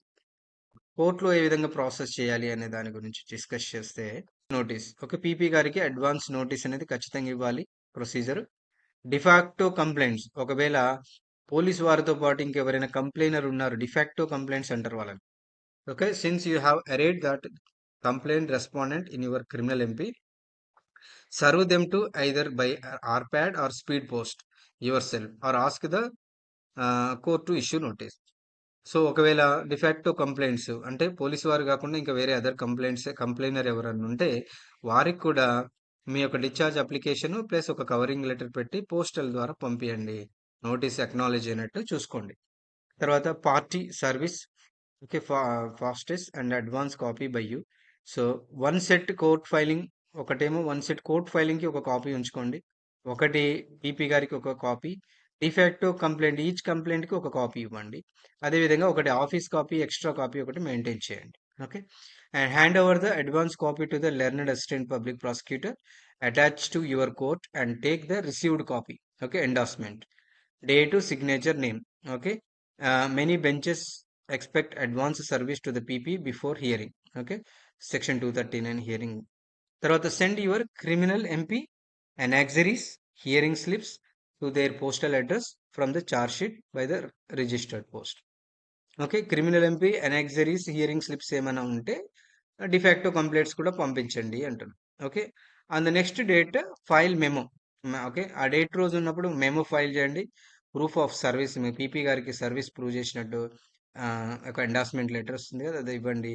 తర్వాత రిజిస్టర్డ్ పోస్ట్లో పంపిన డాక్యుమెంట్స్ ఏమైనా ఉండండి, అఫిడవిట్స్, ఆ సెట్ ఆఫ్ కాపీస్కి ఒక మెమో అనేది రెడీ చేసి ఇవ్వండి, సరిపోతుంది.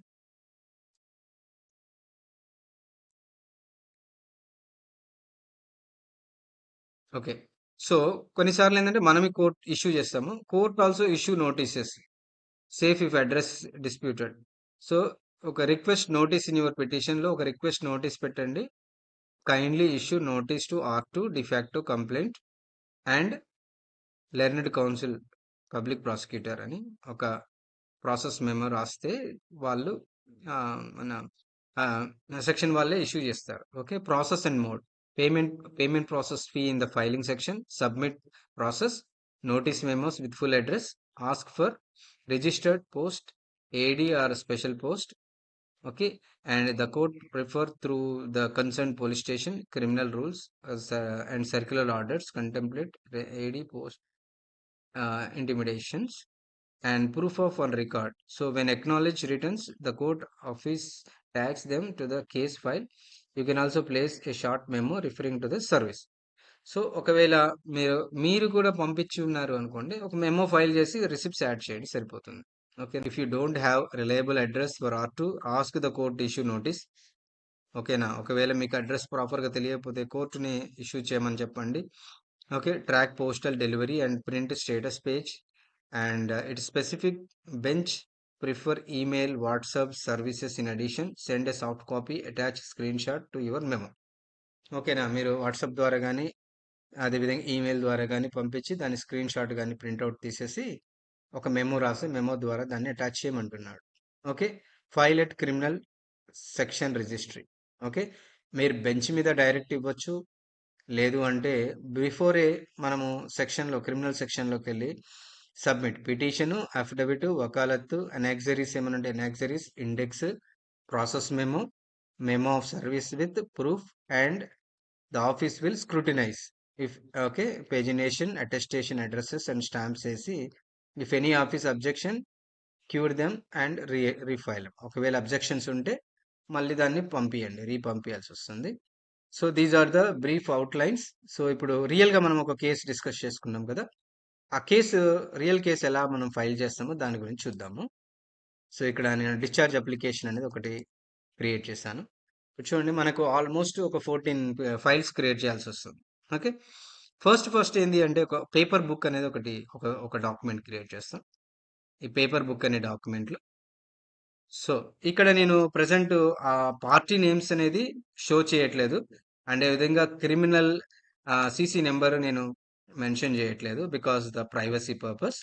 సో నేను ఇక్కడ ఫర్ ఎగ్జాంపుల్ ఇప్పుడు కోర్ట్ వచ్చేసి in the court of honourable additional junior civil judge court at Kodad RCC number, అదేవిధంగా సీసీ నెంబర్ వచ్చేసి సమ్ నెంబర్ అండ్ 2022. ఇక్కడ పార్టీ ఎవరు, అక్యూజ్డ్ ఎవరు. సో ఇప్పుడు అప్లికేషన్ ఫైల్ చేసేది ఎవరు, అక్యూజ్డే కదా. సో అక్యూజ్డ్ ఫైల్ చేస్తున్నాడు కాబట్టి అక్యూజ్ని పిటిషనర్ అంట.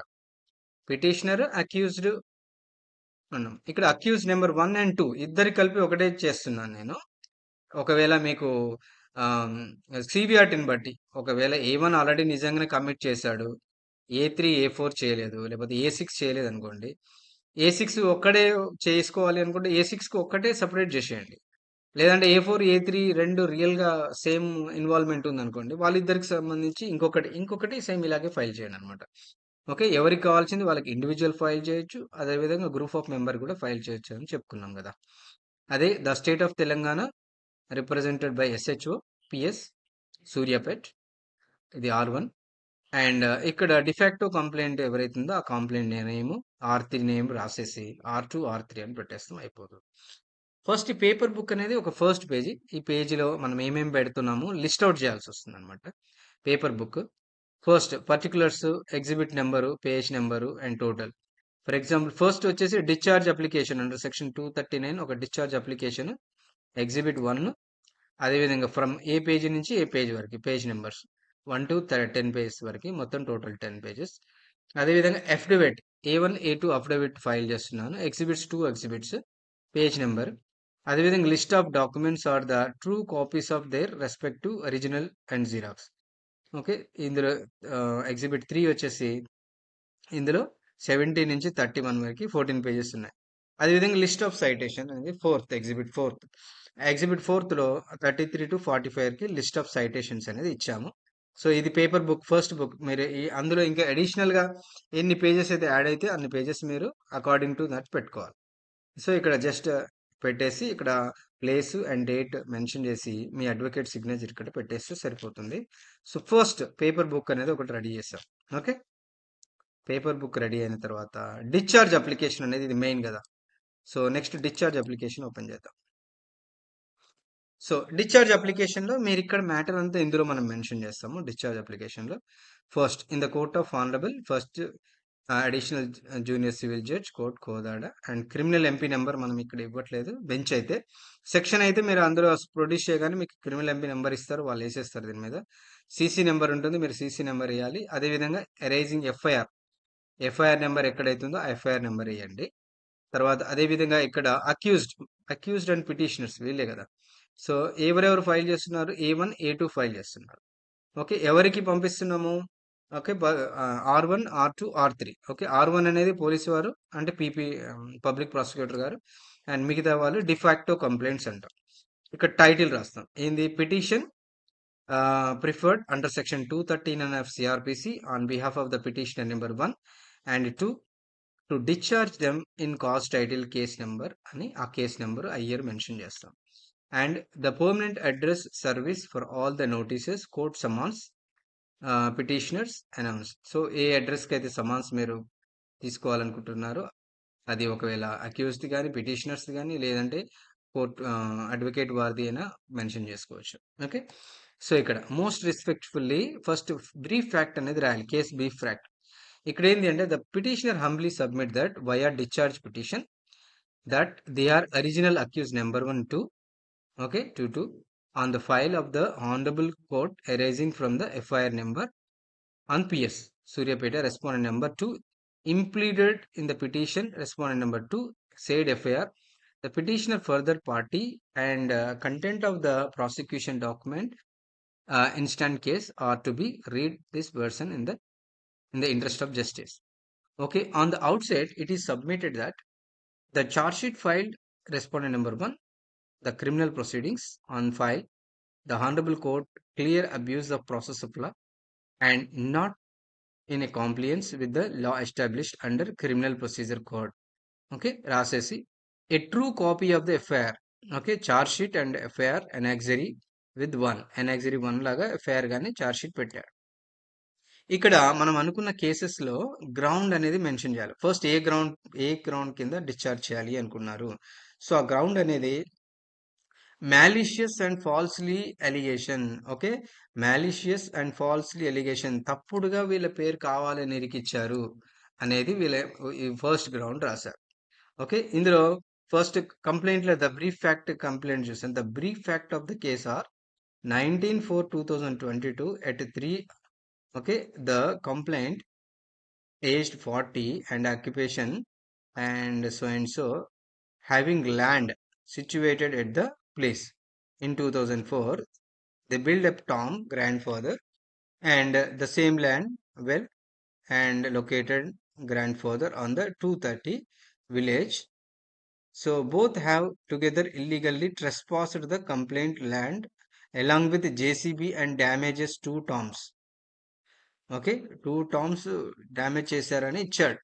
సో దీనికి మనము ఫాల్స్ ఎలిగేషన్ ఎలా ఇంప్లిమెంట్ చేస్తున్నాము అంటే, it is submitted that allegations made by the complaint are entirely false and have been brought forth with malicious intent. Okay, the complaint claims that accused person A1 and A2 trespassed on the land 44, causing the damage to toms.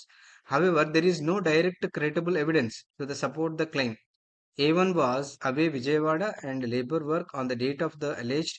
A2 was working in Khammam at the relevant. Neither was present at the scene of the alleged trespass, and they are no way connected to the claimed incident, and R2 is intentionally alleging the false allegations against accused due to personal reasons.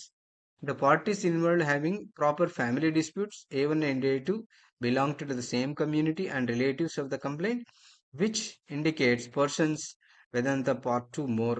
Okay, ఈ విధంగా మనకు family members అయ్యి ఉండి ఒక relative అయ్యి ఉండి కావాలని intentional గా మాలిషియస్ గా పెట్టారు అనేది చెప్తున్నా. ఓకే, ఇంకొక గ్రౌండ్ వచ్చేసి అన్ఎక్స్ప్లెయిన్ డిలే. అంటే కంప్లైంట్ ఎప్పుడు అవుతుంది, కంప్లైంట్ ఎప్పుడు రిజిస్టర్ అయింది, 4/4/2022 రిజిస్టర్ అయింది. ఇష్యూ అంటే అఫెన్స్ అనేది ఆ రోజు అయింది. వీళ్ళు 19, ఆల్మోస్ట్ 15 days డిలే ఉంది. సో దీని మీద కూడా అన్ఎక్స్ప్లెయిన్ డిలే, అక్కడ మనం ఎఫ్ఐఆర్ లో చూస్తే డిలే అనే పాయింట్ ఉంటుంది, ఆ సెక్షన్ లో నో డిలే అని రాశారు. నో డిలే అన్నప్పుడు డిలే ఎందుకు, నో డిలే అని ఎందుకు రాశారు, మరి ఇక్కడ డిలే ఎందుకు చూపిస్తున్నారు అనేది కూడా అడుగుతాం. అండ్ ఇంకొక గ్రౌండ్ వచ్చేసి absence of the prime of facie evidence. Okay, actual అక్కడ పర్సన్స్ లేనే లేరు, అదేవిధంగా నో విట్నెసెస్ కూడా లేనే లేవు.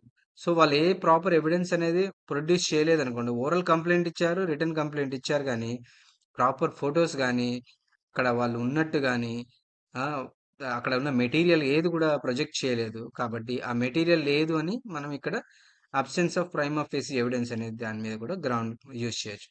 తర్వాత ల్యాక్ ఆఫ్ క్రిమినల్ ట్రెస్పాస్ అన్నాడు. ల్యాక్ ఆఫ్ క్రిమినల్ ట్రెస్పాస్ అంటే ఏంది, ఎవరైనా నీ నీ నీ ఓన్ ల్యాండ్లోకి వచ్చి అక్కడ ఏదైనా ప్రాబ్లం క్రియేట్ చేస్తే అది ట్రెస్పాస్ కిందకి వస్తుంది. బట్ ఇక్కడ ఎవరైతే వీళ్ళు పొయ్యారు అని అనుకుంటున్నారో ఆ ల్యాండ్కి సంబంధించి ఎటువంటి డీటెయిల్స్ అనేది ప్రొడ్యూస్ చేయలేదు, ఓనర్షిప్ అనేది ప్రొడ్యూస్ చేయలేదు, డాక్యుమెంట్స్ అనేది ప్రొడ్యూస్ చేయలేదు.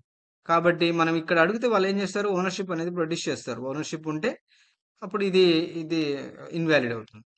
సో ఇంకో గ్రౌండ్ వచ్చేసి no evidence to support the charge sheet allegations and the false allegations of witnesses.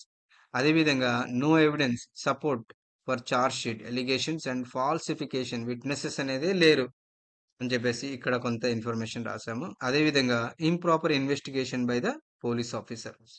Police officer అనేవారు ఇంప్రాపర్ గా ఇన్వెస్టిగేషన్ చేశారు అని పెట్టాము. It is submitted that fair investigation of fair trial in criminal case have been read as part of the Article 21 of the Constitution, which guarantees every person fundamental right. So ఈ విధంగా మనము explanation ఇస్తాం దానికి. Okay, so next ఇచ్చిన తర్వాత మన grounds అన్ని mention చేసిన తర్వాత ప్రేయర్ అని రాయాలి. ప్రేయర్లో ఏం చేస్తాం, hence in view of our set the legal grounds which apply supported by the fact and circumstance entirely from the document submitted by the prosecution itself. Instant, it is crystal clear that there is no prima facie case made out attracting said section IPC. Okay, so ఇక్కడ మనము honourable court ఏం అడుగుతున్నాం, the false petition complaint response number 2 may kindly reject it is entirely all petition number 1 to discharge from the false litigation. Okay, అదేవిధంగా extreme heavy exemplary cost imposed both respondents bringing mutually convinced batched up investigation honorable and maliciously instituted false. Okay, అదేవిధంగా మీరు ఏవైతే discharge చేయాలనుకో discharge చేయించేసి ఇక్కడ petitioner number 1 తో signature and petitioner number 2 తో signature పెట్టేసేసి ఇక్కడ place of the petition and advocate for the petitioner అనేది mention చేస్తాం. Okay, so this is the petition and prayer ground brief facts. ఇది ఒక అప్లికేషన్ అనేది మనం ఫైల్ చేస్తాం. ఓకే, అందులో చాలా గ్రౌండ్స్ పెట్టాల్సిన అవసరం లేదు, వర్కింగ్ గ్రౌండ్స్ ఒక 2-3 పెడితే సరిపోతుంది. తర్వాత మనకు దీంతో పాటు ఒక డాకెట్ కూడా మనం మెన్షన్ చేయాల్సి వస్తుంది. డాకెట్ వచ్చేసి ఇక్కడ క్రిమినల్ ఎంపీ నెంబరు, ఆ కేసు నెంబరు, తర్వాత బిట్వీన్ ఎవరి మధ్య అవుతుంది కంపే. సో దీని petition, okay, preferred under section 239 criminal MP petitioner number 1 and number 2 discharge them in the cause title of the CC. Okay, CC number తోటి దీన్ని చేయమని చెప్తున్నాం, అడ్వకేట్ డీటెయిల్స్ ఇస్తున్నాం. ఓకే, అడ్వకేట్ డీటెయిల్స్ మెన్షన్ చేస్తాం. డాకెట్ అయిపోయింది. అదేవిధంగా అఫిడవిట్. సో ఫస్ట్ ఏంటంటే list of book పెట్టేసాము, డిశ్చార్జ్ పిటిషన్ పెట్టేసాము, డాకెట్ పెట్టేసాము. అదేవిధంగా అఫిడవిట్స్, పర్సనల్ అఫిడవిట్స్ రెడీ చేయాలి. సో ఫస్ట్ ఇక్కడ same case number details, title of దిస్తాం. So in support of discharge application by A one యొక్క డీటెయిల్స్ ఏం మెన్షన్ చేయాలి? That the contact content of the para number 1 to 8 this discharge application are true my personal knowledge and content of the para number 1 to 8 of discharge application true అని పెట్టేసి దాన్ని discharge చేయమని మీ sworn statement రాస్తుంది. ఇక్కడ మీ deponent signature, accused signature and advocate attested వేరే ఎవరిదో అడ్వకేట్ది ఇక్కడ సిగ్నేచర్ పెట్టి ఇస్తే సరిపోతుంది, అటెస్టేషన్. ఓకే, అఫిడవిట్లు కాబట్టి మీరు పిటిషన్ అడ్వకేట్ పెట్టకూడదు, వేరే అడ్వకేట్తో అటెస్టేషన్ చేపియాలి. ఓకే, ఎవరిని పెట్టమని వాళ్ళు పెట్టేస్తారండి. సో ఇది మనం A1కి అఫిడవిట్ చేసాము, ఇది A2 అఫిడవిట్. A2 కూడా 1 to 8 అందులో ఉన్న లైన్స్ అన్ని కరెక్టే, పాయింట్స్ ని కరెక్టే అని మెన్షన్ చేస్తూ అఫిడవిట్ ఇచ్చారు. డిశ్చార్జ్ అది అయిపోయిన తర్వాత list of documents. Okay, list of documents మీరు ఏమేమి దాంతోపాటు లిస్ట్ ఆఫ్ డాక్యుమెంట్ కూడా CA సర్టిఫైడ్ కాపీస్ వేసి ప్రొడ్యూస్ చేయమని చెప్పాను కదా. జీరాక్స్ కాదు, ఒరిజినల్ కాపీస్ పెట్టాలి, సర్టిఫైడ్ కాపీస్ పెట్టాలి. So same list of document చేసి FIR కాపీ, ఓకే, ఎగ్జిబిట్ 1. అదేవిధంగా డిశ్చార్జ్ పిటిషన్ కానీ, చార్జ్ షీట్ కానీ, పంచనామా కానీ, వెహికల్ సీజర్ మెమో కానీ, ఓకేనా, ఇంకా స్టేట్మెంట్స్, విట్నెస్ స్టేట్మెంట్స్ కానీ ఏమైనా ఉంటే అన్నీ ఇక్కడ మనం list of the documents produce చేస్తాం. దాంతోపాటు డాక్యుమెంట్స్ కూడా అటాచ్ చేయాలి. అదేవిధంగా సైటేషన్స్, ఒకవేళ మనం అందులో మెన్షన్ చేస్తాం కొన్ని కేసెస్, సైటేషన్ మెన్షన్ చేస్తే ఆ సైటేషన్ ఎప్పుడు రిలీజ్ అయింది, అవి ఆ 3 ఒక సైటేషన్స్ పెట్టేసి వాటి కూడా ప్రింట్అవుట్లు అటాచ్ చేయాల్సి వస్తుంది అనమాట, సైటేషన్స్ దానికి కూడా. అదేవిధంగా ఇంతవరకు మనం ఫైలింగ్ ప్రాసెస్ సంబంధించిన డాక్యుమెంట్లు వేసాం. తర్వాత ఫస్ట్ ఒక సెట్ ఏమో ఫస్ట్ మనము కోర్టులో సబ్మిట్ చేయడానికి ఒక సెట్ పెట్టుకుంటాము. దానికంటే ముందు covering letter to APP or PP, APP గారికి కవరింగ్ లెటర్ ఇవ్వాలి అన్నప్పుడు ఇది ఒక ప్రింట్అవుట్ తీసుకుంటాము. దీంట్లో డేటు అండ్ మెన్షన్ చేసాం to the learned assistant public prosecutor, okay, పెట్టేసి అండ్ సబ్జెక్ట్ వచ్చేసి advance service criminal MP number, okay, number ఉండే మెన్షన్ చేయండి, లేదంటే CC నెంబర్. ఓకే, అదేవిధంగా CRPC పెట్టి sir madam please find enclosed advance copy of the criminal MP listed like to be listed hearing అని పెట్టేసి kindly acknowledge enclose the petition with annexures touch చేసి, అదేవిధంగా ఎండార్స్మెంట్ అతని సిగ్నేచర్ తీసుకోండి. సిగ్నేచర్ తీసుకొని 1 కానీ 2 కాపీలు సిగ్నేచర్ తీసుకోండి. లేదంటే కొందరు డాక్యుమెంట్ మీద సిగ్నేచర్ పెడతారు, కొందరేమో ఇక్కడ ఇలా మనం ప్రొఫార్మా ఇస్తే ఆ ప్రొఫార్మా మీద సిగ్నేచర్ పెట్టి మనకి ఇచ్చేస్తే వాళ్ళు రిసీవ్డ్ అయినట్టు ఈ డాక్యుమెంట్. ఇది అతనికి ఇచ్చి అతనితో సిగ్నేచర్ తీసుకొని, PP గారితో సిగ్నేచర్ తీసుకొని ఆ డాక్యుమెంట్స్ ఏదైతే ఉన్నాయో ఆ set of the document PP గారికి ఇచ్చేసి ఇది ఈ యొక్క వాళ్ళు సిగ్నేచర్ చేసి స్టాంప్ వేసింది మీరు ఉంచుకోవాలన్నమాట. Next party notice to de facto complaint. So public PP గారికి ఇచ్చాం. అదేవిధంగా డిఫాక్టో కంప్లైంట్ కూడా సేమ్ వాళ్ళ అడ్రస్ మెన్షన్ చేసి ఎంతమంది డిఫాక్టో కంప్లైంట్స్ ఉంటే అంతమందికి అన్ని కాపీలు అన్ని పంపించాలి. ఒకవేళ 2 ఉన్నారు ప్రజెంట్ డిఫాక్టో, వాళ్ళిద్దరికి కూడా పంపించాలి అనమాట మనం. ఓకే, రిజిస్టర్ పోస్ట్ ద్వారా పంపించాలి. ఓకే, అదేవిధంగా ఎనెక్సరీస్ ఏమైనా ఉంటే, హియరింగ్స్ ఏమైనా ఉంటే మెన్షన్ చేయొచ్చు దీంట్లోనే. నెక్స్ట్ మెమో ఆఫ్ ద, ఇవి కంప్లీట్ అయిపోయిన తర్వాత memo of service and proof of the file. ఇప్పుడు మనము కోర్టులు ఫైల్ చేసేటప్పుడు ఏమేమి మనం వాళ్ళకి ఇచ్చామో అవి మెన్షన్ చేయాలి, మెమో ఫైల్ చేయాలి. సో క్రిమినల్ ఎంపీ అని పెట్టేసి memo. So the petitioner submit advance copy to serve to the APP, okay, public prosecutor purpose ఇచ్చాము, ఏ టైం ఇచ్చాము ఆ డేట్ పెట్టేసి అటాచ్మెంట్, అండ్ ఇదొక ప్రొఫార్మా, ఇదొక కవరింగ్ కాపీ, ఇదొక మెమో అలాంగ్ విత్ దాన్ని అటాచ్ చేసుకోవాలి పిన్. అదేవిధంగా అఫిడవిట్స్, దానికి ఒక అఫిడవిట్ మనం ఇచ్చినట్టు కూడా అఫిడవిట్ ఒకటి ప్రొవైడ్ చేసుకోవాలి, PP గారికి ఇచ్చినట్టు లేదంటే వాళ్ళకి పంపించినట్టు ఒక అఫిడవిట్ కూడా మనం ఇవ్వాలి, రిజిస్టర్ పోస్ట్ ద్వారా పంపించాను అని. అదేవిధంగా next process notice memo. So process notice మేము అంటే కైండ్ ఒకవేళ మనము కోర్టు ద్వారా మనం పంపించాలి అనుకోండి, ప్రాసెస్ ఇష్యూ మెమో అని పెట్టేసి ఎవరికి ఇష్యూ చేయాలో వాళ్ళ అడ్రస్, వాళ్ళకి సంబంధించిన డాక్యుమెంట్ అటాచ్ చేసి మీరు కోర్టులో దానికి తగిన ఫీజు కడితే ఈ అప్లికేషన్ ఈ మెమో వాళ్ళకి ఇస్తే కోర్టు వాళ్ళు కూడా పంపిస్తారనమాట. అదేవిధంగా డిశ్చార్జ్ ఆర్ నెక్స్ట్ ఇవి ఇంతవరకు కంప్లీట్ అయిపోయినాయి. ఓకే, ఇంతవరకు కంప్లీట్ అయిపోయినాయి. ఫస్ట్ మీరు కోర్టులో వెళ్ళి సబ్మిట్ చేస్తారు. ఓకే, నోటీస్ ఇచ్చారు, డిఫాక్టోకి నోటీస్ ఇచ్చారు, మెమోస్ ఫైల్ చేశారు, అదేవిధంగా క్రిమినల్ ఎంపీ నెంబర్ తీసుకున్నారు. కోర్టులో ఫైల్ చేసిన తర్వాత వాళ్ళు మన పీపీ గారిని యాక్చువల్గా దాని మీద కౌంటర్ ఏమైనా ఉందా అని అడుగుతారు. ఒకవేళ వాళ్ళు కౌంటర్ ఉంది అంటే కౌంటర్ ఫైల్ చేస్తారు. కౌంటర్ అంటే ఏంటి అంటే లేదు, వీళ్ళు రియల్ అక్యుజేషన్లో వీళ్ళు ఉన్నారు, వీళ్ళు చేశారు అనే వాళ్ళు చెప్తారు. ఎప్పుడైనా ప్రాసిక్యూటర్ వాళ్ళు అలాగే చెప్తారు కదా. సో మనం కాదు అని మనం ప్రూవ్ చేసుకోవాలి. సో వాళ్ళు చెప్పేది వాళ్ళు చెప్తారు. చెప్పిన తర్వాత లేదు అని ఒక 15 days టైం ఇచ్చి హియరింగ్ టైం ఇచ్చేసి ఆర్గ్యుమెంట్ చెప్పమంటారు. ఆర్గ్యుమెంట్ చెప్పమన్నప్పుడు ఇప్పుడు ఏం చేయాలి, మనము ఒక రిటర్న్ ఆర్గ్యుమెంట్ కూడా మనం ఫైల్ చేసుకొని రెడీగా ఉండాలి. సో ఇది రిటర్న్ ఆర్గ్యుమెంట్ కూడా నేను క్రియేట్ చేశాను. సో సేమ్ ఇది రిటర్న్ ఆర్గ్యుమెంట్లో వచ్చేసి raising FIR number. Okay, so return argument filed on behalf of the A1 and A2. Okay, మీరు ఎంతమంది చేస్తే అంతమందికి ఆర్గ్యుమెంట్స్ రాయండి. రాసుకొని the petitioner A1 A2 CC నెంబర్ and under 239 okay section produce చేయండి. The honourable supreme court union of India Prafulla Kumar Samal 1979 state of Bihar. Okay, వాళ్ళు ఏం మెన్షన్ చేశారు, okay the settle the court may discharge the accused whether the material even taken it face to value do not disclose the sufficient grounds of the proceed. ఒకవేళ sufficient information produce చేయకపోతే ఈ supreme court order ద్వారా మీరు దాన్ని dismiss చేసుకోవచ్చు. అదేవిధంగా ప్రతి ఒక్కదానికి ఒక ఒక ఫేవరబుల్ ఆర్గ్యుమెంట్ అండ్ సైటేషన్ మనం మెన్షన్ చేసాం. ఓకేనా, ఒక వీలైతే ఒకసారి చదవండి, దీన్ని చదివితే మీకు అర్థమవుతుంది. ఏదైనా డౌట్ ఉంటే అడగండి, అదేవిధంగా కమెంట్లో అడగండి, నేను వాటికి చెప్తాను. లేదు అంటే గ్రూప్లో మెసేజ్ పెట్టండి.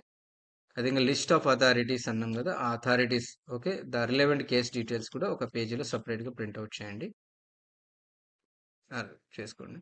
అండ్ ఇది రిటర్న్ ఆర్గ్యుమెంట్, రిటర్న్ ఆర్గ్యుమెంట్ ఇచ్చాము. అండ్ ఓరల్ ఆర్గ్యుమెంట్ కూడా రఫ్గా తయారు చేసుకోండి. ఓరల్ ఆర్గ్యుమెంట్ ఏంటి అంటే, ఓరల్ ఆర్గ్యుమెంట్ ఒకవేళ మనం చెప్పాలి అన్నప్పుడు may it please your honour. Okay, this is an application section 239 of CrPC. Okay, so no prime of face material. Okay, ఇక్కడ the charge sheet shows the no seizure of JCB, no photographs, no panchnama, no independent witnesses. అదేవిధంగా unexpected delay, alleged incident happened 4/4/2022, complaint filed on 19/4/2022, 15 days delay with no explanation. So ఇది ఒక citation ఉంది. So ఇవి ఓరల్గా మీరు ఈ points చెప్పారు అనుకోండి అయిపోతుంది. అదేవిధంగా రిటర్న్ ఆర్గ్యుమెంట్ కూడా ఫైల్ చేశారు అనుకోండి, ఇంకా బీయింగ్ అన్ అడ్వకేట్గా మీ పార్ట్ కంప్లీట్ అయిన తర్వాత మెజిస్ట్రేట్ వారు మొత్తం పరిశీలించి నిజంగానే మీరు ఆర్గ్యుమెంట్ చేసిన అవన్నీ ప్రాపర్గా ఉన్నాయి అనుకోండి, అతన్ని కేసులో నుంచి డిశ్చార్జ్ చేస్తారు. Okay, this is the procedure. Okay, నేను I will attach all this documents అనేది నేను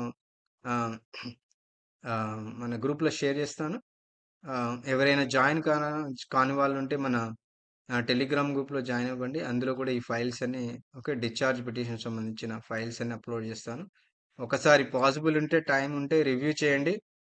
ఓకే, రివ్యూ చేసి స్టడీ చేస్తే మీకు కంప్లీట్గా అర్థమవుతుంది. ఓకే, ఎవరికైనా ఆపర్చునిటీ వచ్చి డిశ్చార్జ్ పిటిషన్ వేయాలి అనే ఆపర్చునిటీ వచ్చిన వాళ్ళు మాత్రం మిస్ అవ్వకుండా junior advocate discharge application file చేయండి. ఒకవేళ మీరు డిశ్చార్జ్ అప్లికేషన్లో సక్సెస్ అయితే కమెంట్ పెట్టండి. ఓకేనా, మీ ఎక్స్పీరియన్స్ కూడా షేర్ చేసుకోండి. ఒకవేళ మీకు ఈ వీడియో హెల్ప్ అయింది, ఓకేనా, ఏదైనా డౌట్స్ ఉన్నా ఫర్దర్ ఫ్యూచర్ డౌట్స్ ఉన్నా కానీ మీరు చాట్లో అడగండి, లేదంటే గ్రూప్లో అడగండి. Okay, I'm ready to help you any time. So everyone, ఈరోజు వీడియో చాలా లెంత్ అయినట్టుంది, బట్ చూడండి. సో పాయింట్ టు పాయింట్ చూస్తే మనకు ప్రతిదీ అర్థమవుతుంది. Yeah, okay, will meet again next session. Thank you very much. Bye.